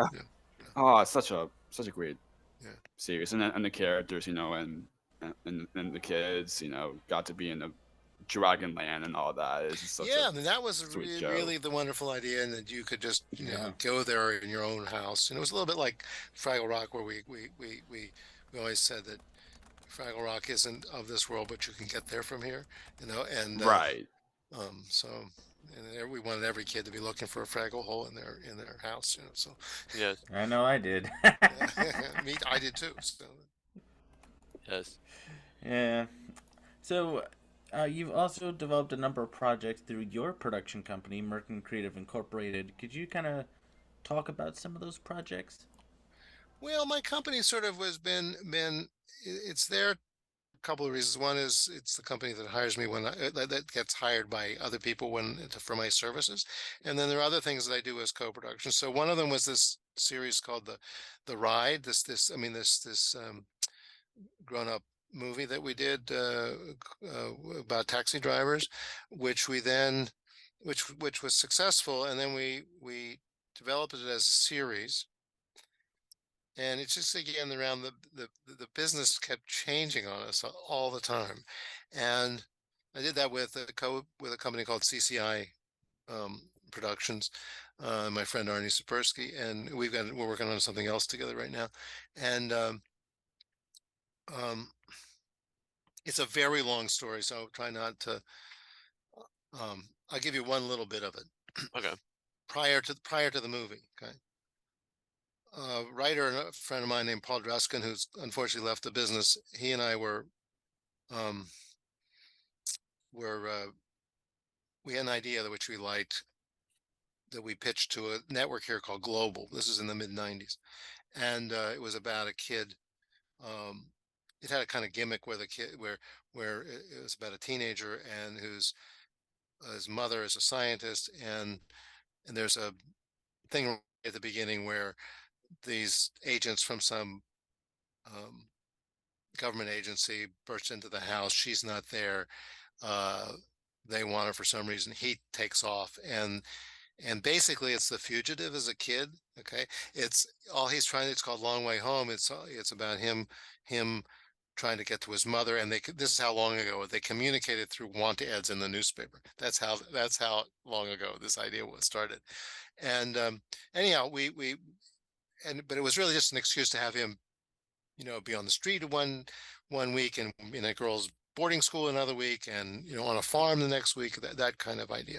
So we submitted it, and the guy who runs development says, "Oh, we've got 3 shows on the air that are this age group. We really don't, we don't really need this." I said, "Well, what are you looking for?" And he said, "Well, we want to do a prime. We really haven't done a proper prime time drama." So I said, "So you want doctors, cops, or lawyers?" And he laughed. And he said the thing that they always say, which they don't really mean. They think they mean, but they don't really mean. "Oh, we want something different." So it's fine. So I talk to Paul, and I say, "This was the story is." So somehow in the next hour or two, we come up with the idea of cab drivers, not knowing that the cab driving is the most dangerous profession in North America. And we come up with this whole pitch with characters, and Paul has this wonderful way of expressing, that like cops, they solve crimes, like doctors, they save lives, and like lawyers, they charge an hourly rate, or some joke like that. Anyhow, we send that off. The guy really likes it. He says, the reason I'm telling you this story is just because it's the madness of this business. Okay. And so we send it off, and this guy says, "I really like this, but I'm leaving. Okay. But I'm going to give it to the person who's coming in." He told us who that was. Well, my partner, Arnie Sapersky, and I had hired her as a writer on this other show we had done a couple of years before. So we said, okay. So when she gets in, talk to her, she says, I said, "What do you like?" She says, "I love this, but I'm lowest on the totem pole. I can't do anything right now." So, "Well, if you like it, just hold on to it till, the time is right." Time passes. They announce this new series about stockbrokers. Okay. Who wants that? And then we're doing other things, and then maybe a year or so passes, and I hear through the grapevine that the show of the stockbrokers, they have fired the writing team. This is like on a Thursday. So I tell Arnie, I said, "Arnie, call Global." Friday afternoon, we got a development deal to develop the show. Wow. So Wow. we develop it, Bible, script. By the time we get a first draft, their other show has righted itself. And so we take the rights back, and we go through a whole bunch of things. We end up with a German producing company and a Western Canadian network, and we develop 3 more scripts. And then the Germans say, we've changed our business plan, but you can have all the rights back. So we end up with 4 scripts and a Bible. And we've had no notes that have interfered with what we wanted to do. So then we're trying to find a way to do it. And to make a long story short, we some years later, there's this cable station here called Showcase that's looking to do their first original drama. And the CBC, who liked it but didn't want to do it, recommends this. We get a deal, and we end up doing it as a movie, and then we develop it as a series more, and then that falls apart for other reasons. And I have 13 one-hour episodes of this series that are from different levels of financing. They don't all work together, whatever. And it's just has never happened. But but we did make the movie, and that was really good. Boy, I hope that wasn't too boring a digression. No, No, not it's at not. all. Very interesting story. Not at all. Oh yeah, Very absolutely. And of And- course, and- I've heard of course, I've heard some other series that your company got to be involved in, which of course you kind of already touched base with Longhouse Tales a little bit ago. Yeah, Longhouse Tales, we the, did that. The and Ride, yeah, Longhouse the Tales. Ride, My Portable Ghost, Cracked. Yeah, My Portable Ghost done a we lot. couldn't make. That was with New Zealand. Cracked, people like it. They couldn't make that happen. I'm working on. I'm trying to think. I've got this show with PBS Kids and Portfolio. Well, now 9th Story Scholastic, which is going well, but it's going to be a while before that happens. I'm working on another show that's a kind of a metaphysical comedy set in Newfoundland that's for grown-ups that we're trying to develop. And I've got some other personal stuff that I want to do too. I want to do a show. Well, I actually want to do a show about plants as characters, but that's hard. Okay. So I don't have a good idea on that yet. And then for those Marylanders here, I grew up in Cumberland, Maryland, and I'm a highly assimilated Jew and that is the fourth oldest Jewish congregation is in Cumberland, Maryland, and I'm not religious, but nobody knows anything about people who grew up in small towns or rural Jews, and so I sort of like to do something about that world before it completely disappears. When I say if you wanted lox and bagels, you had to drive 110 miles to Pittsburgh, and if you wanted or you had to go to Baltimore, which was just a little bit longer. So that's something I want to do, but I don't have I've got lots and lots of notes on that, but I don't have an idea. So I've got other things, and then I'm always just open to. I just want to work with good people on interesting projects, and that's sort of how I've done the things I've done. And but I do want to say one thing about do you know the show High Opie? Have you ever heard of that show? A little Right bit. now, I was doing a little bit I I was doing a little bit of research on it before we hopped on this interview with you. How did that kind of come about? Well, that was interesting. This is where I want to tell you about Jordan Lockhart. Okay, so yes, Right, because he also worked on it. Yeah, so now doing Wembley and all that. Oh my gosh, he's such a great yes, performer. and I'll tell you about that too. So so Mark Bishop runs a company with his partner Matt, who called Marble Media, and Mark is a huge Muppet fan. So we met because we were on an organizing committee. We started this program at Centennial College for Kids Media, which I taught at for 8 years, and we'd always wanted to do some things together. So he had always wanted to work with Henson's, and so Henson's had developed a little bit this show called High Opie, which was created by a woman named Barbara Slade, who was one of the key people on Rugrats. So Mark asked me whether I'd develop it along with their development guy, who's a guy named Mick Perlis, who's also a talented writer. And so it took us a couple of years. We had to do a couple of pilots. We got TV Ontario here involved, and a few other smaller broadcasters, and then and Netflix in the States. Henson helped with that. And so it was a show about Opie, who was going to kindergarten, it was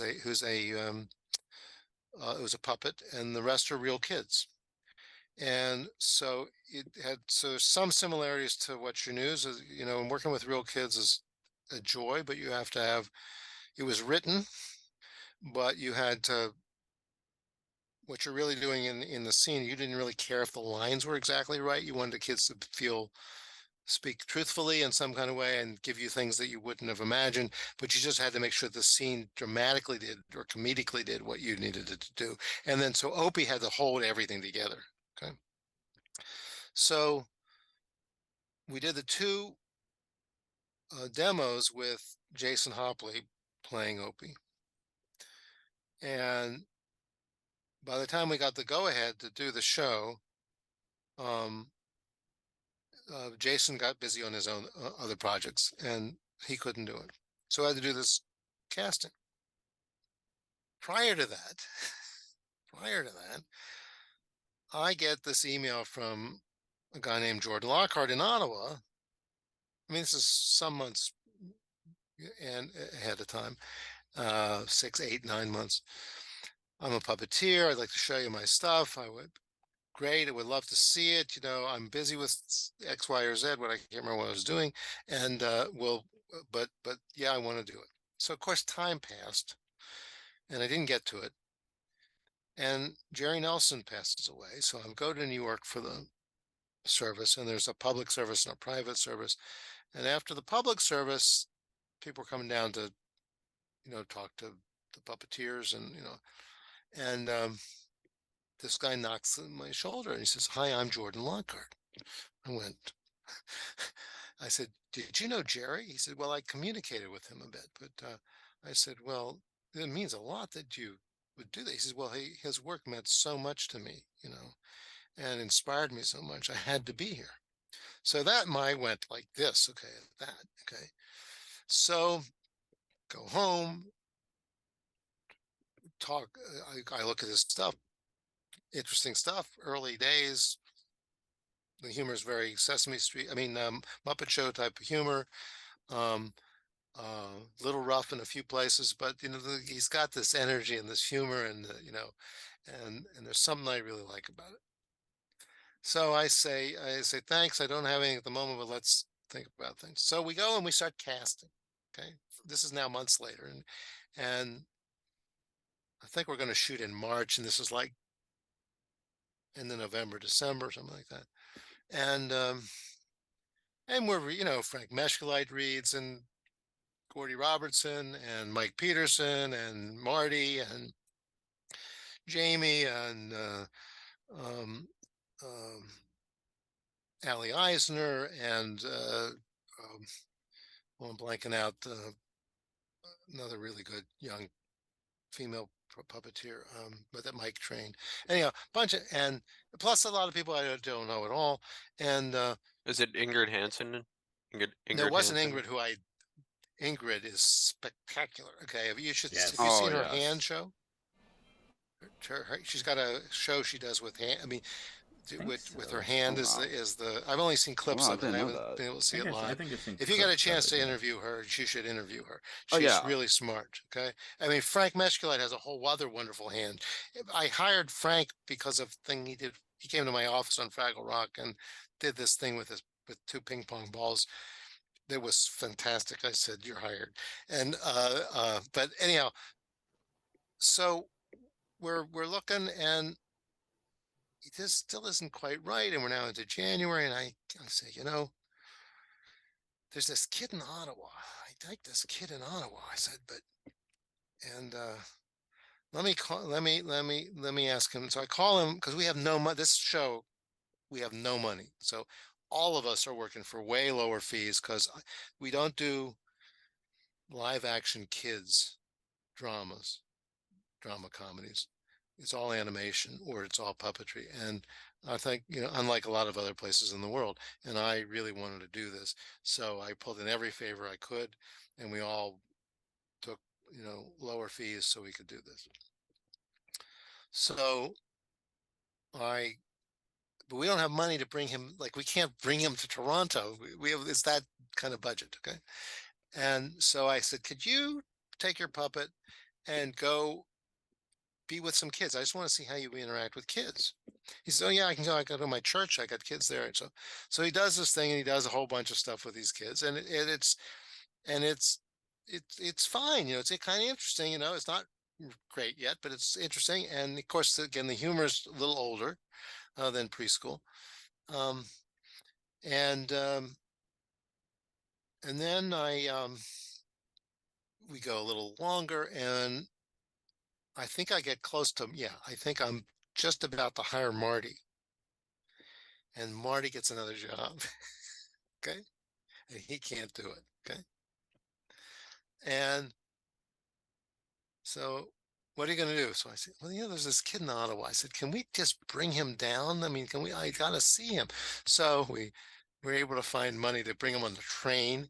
Okay. And he had to go back the same day because we couldn't afford a hotel, and so he comes, and we have another kid. We have a kid who's the son of one of the people at Marble Media, who has been acting with all these in all the auditions. And Jordan comes, and he does a really sweet job. It's really nice. So I said, okay, we'll see. We'll go back. So oh, this is before the Marty thing. Okay, this is before the Marty thing.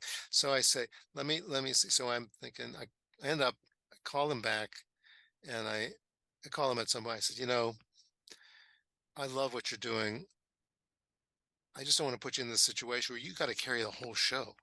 Okay, you got to carry the entire show, and that's going to be really hard for someone who's never done this. But I really want to work with you and all that, thinking I'm going to hire Marty. Okay.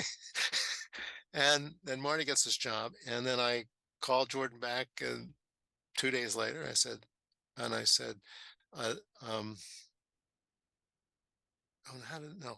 no. So that isn't what happened. So I now know that I want to hire Jordan, and Hallie and the Henson people have been in on all these auditions, and they know sort of where I'm going, but Jordan goes off to do a workshop at Sesame Street in New York.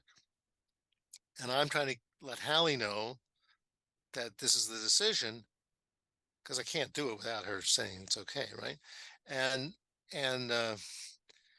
they're on like a 3-day retreat. Okay, they can't be disturbed. Okay? So in the meantime, so he's at Sesame Street, and Raleigh Cruson, we had a demo puppet for the auditions. Raleigh Oh, Cruson. Raleigh. Oh my gosh. Oh, Raleigh is the best, just the best. So Yeah. Raleigh is building the real puppet 3 blocks away, and I can't get him and Raleigh together because he doesn't know he's got this part. Okay. And it would have been a lot simpler anyhow. So eventually I speak with Hallie, and Hallie's very supportive of it. And Jordan comes in, and we do 2 seasons. He's just wonderful, wonderful, wonderful. And great to work with, great with the kids, very hard job. I mean, he's on all the time. He's exhausted, all that, but he does a great job, and he gets better as he goes. So I really like doing that. And then they wanted to do another show called Opie's Home, which Mick Perlis produced. They asked me to produce it. I didn't want to do it because doing it at such a low budget was just so difficult. I mean, the show looks more expensive than it is. Kids love the show. Really proud of the show, but I just didn't want to do that again. Cut to Back to the Rock is announced, or is it announced? I don't know. Anyway, I know about it, and they're casting. And Rita Marie Peruggi, who's also a wonderful producer, who was very junior at Henson when I did Fraggle, and yes, I had done this kind of official consulting, and then I was available if anyone wanted to talk to me, Johnny or the writers, and Rita called me about casting, and and we talked about a few people. And now you have to understand, I adore Steve Whitmire. Okay, and um, he's a good friend. Oh yeah, he's done I so just much over years, He's a not just wonderful Wembley, but person. did Kermit for Oh, after Jim passed, and now he he's doing did. well in IT guys. So Yeah, he's yeah. still I mean, doing his some stuff. It's pretty cool. he's a real Steve, wonderful person. so He and I and talented. Jocelyn are talking about something too, which maybe we'll make happen, maybe we won't. Um, but I just adore him. Okay, and in a perfect world, you know, I mean, I never thought that anybody could do Wembley other than Steve. Right. Um, and so Rita says, "Do you think Jordan could do it?" I said, "Well, you know, he's not Steve, but if anybody could do it, I think Jordan could do it because I think it's a bit of Wembley in Opie. I think he could do it." And so And he did. and he did, and Yep. Did it he well. called me. He did a Yes. wonderful job. What I love about what he does, it's like the show itself. He's not imitating Steve, Right. but he's doing Wembley. I mean, of course, he just wants to have has little tiny bits of what Steve did, but of But course, not but not like too much. 100%, but like just have his own way. Yeah, well, he's so, you know, Exactly. he adores Steve. I mean, he just, you know, he and his Steve's work meant so much to him, and so he wanted to honor that. And when he and I talked about it a few times before they went shooting, and I said, don't try to imitate him. You know, find the inner part. You know the character. Find the inner part of it. You'll find your way to do it. You know, and again, Yeah, you can see it. You know, you can see how he gets better in the first season, and you know he's second great in the season. Yeah, second season. yeah, You know. I Phenomenal. mean, that's kind of like how almost like every puppeteer was a part of that series. They're not trying to be what the original puppeteer, original performer did back in the original series, but their own way. Which I think it's really great for It's great, and them to it's you have know, and it's really hard to do that. Oh Really hard yeah. to do yeah that. Okay, oh yeah, you know, Yes. especially the pressure's on. Like you have to get to the like, oh my pressure's gosh, on, and you're what trying like to what find. what do I have to do with this character instead of trying to be that what that performer did back then, Yeah, yeah. But Jordan is, you know, he's got that thing that Johnny Tartaglia has. Is There's something that he got through the television screen about Yeah, how you do this, how you work together, how you the Muppet way of collaborating is very specific, and he's a gem. So, Yes, absolutely. Absolutely. So to end this off, the last question that Jake's about to ask is a question we ask all of our guests at the end. Go ahead, Jake. yes, thank you, Chris. Of course, this podcast is called Jake's Happy Nostalgia Show. When you think of nostalgia, what do you think of? In your own words, how would you define the word nostalgia? oh, I should have prepared this. I forgot about this part. Um, No worries. well, I think nostalgia is a way of remembering and honoring the past. Um, Usually with really warm feelings, but sometimes they're more complicated than that. And It's a way of connecting to the past and looking to the future. I think nostalgia. Um, I think basking in the past isn't necessarily a good idea, but learning from the past, honoring it, celebrating it. Those are all the good things about nostalgia. I have no idea whether that was useful or not to you, but that's sort No, of what yes, definitely great words to Sure end it on. is. Well, Larry, thank you so much for taking the time to do this. This was a blast. Oh, I'm glad you liked it. I think I went on a bit, so as long as it's useful to you and interesting enough. So No Oh, worries at of all. course, absolutely. Absolutely. But yeah, we grew Yeah, up thank with you so much. we grew up with Fraggle Rock and a lot of other Henson things that you worked on. So getting to talk to you was truly an honor. It Yes, was. likewise. you know, again, we all, including me, appreciate that the work has touched you. I mean, that you can't ask for anything more than that. So it's really meaningful to me. So if there's anything I can help you with in the future, you just holler, and it's been a joy.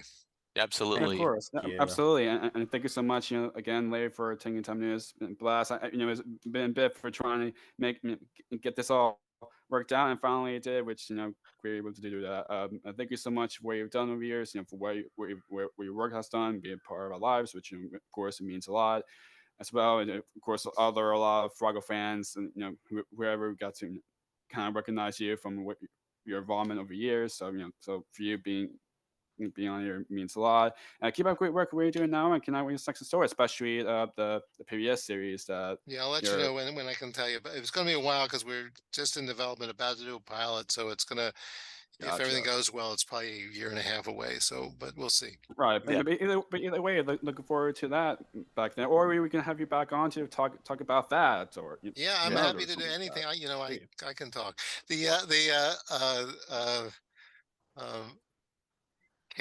Kate Barris, who I mentioned, she just about a month ago we were talking with this writer working on this new show, and she said, this may not register with you guys, but she said that I'm the Lieutenant Columbo of notes. Do you know what that would mean? You know who Columbo was? Columbo was this detective played by Peter Falk, who didn't look like he was very good at it. He had a crumpled raincoat. And at the end, every time he was interviewing somebody, he'd leave and then he'd say, "Oh, just one more thing." And so, so anyhow.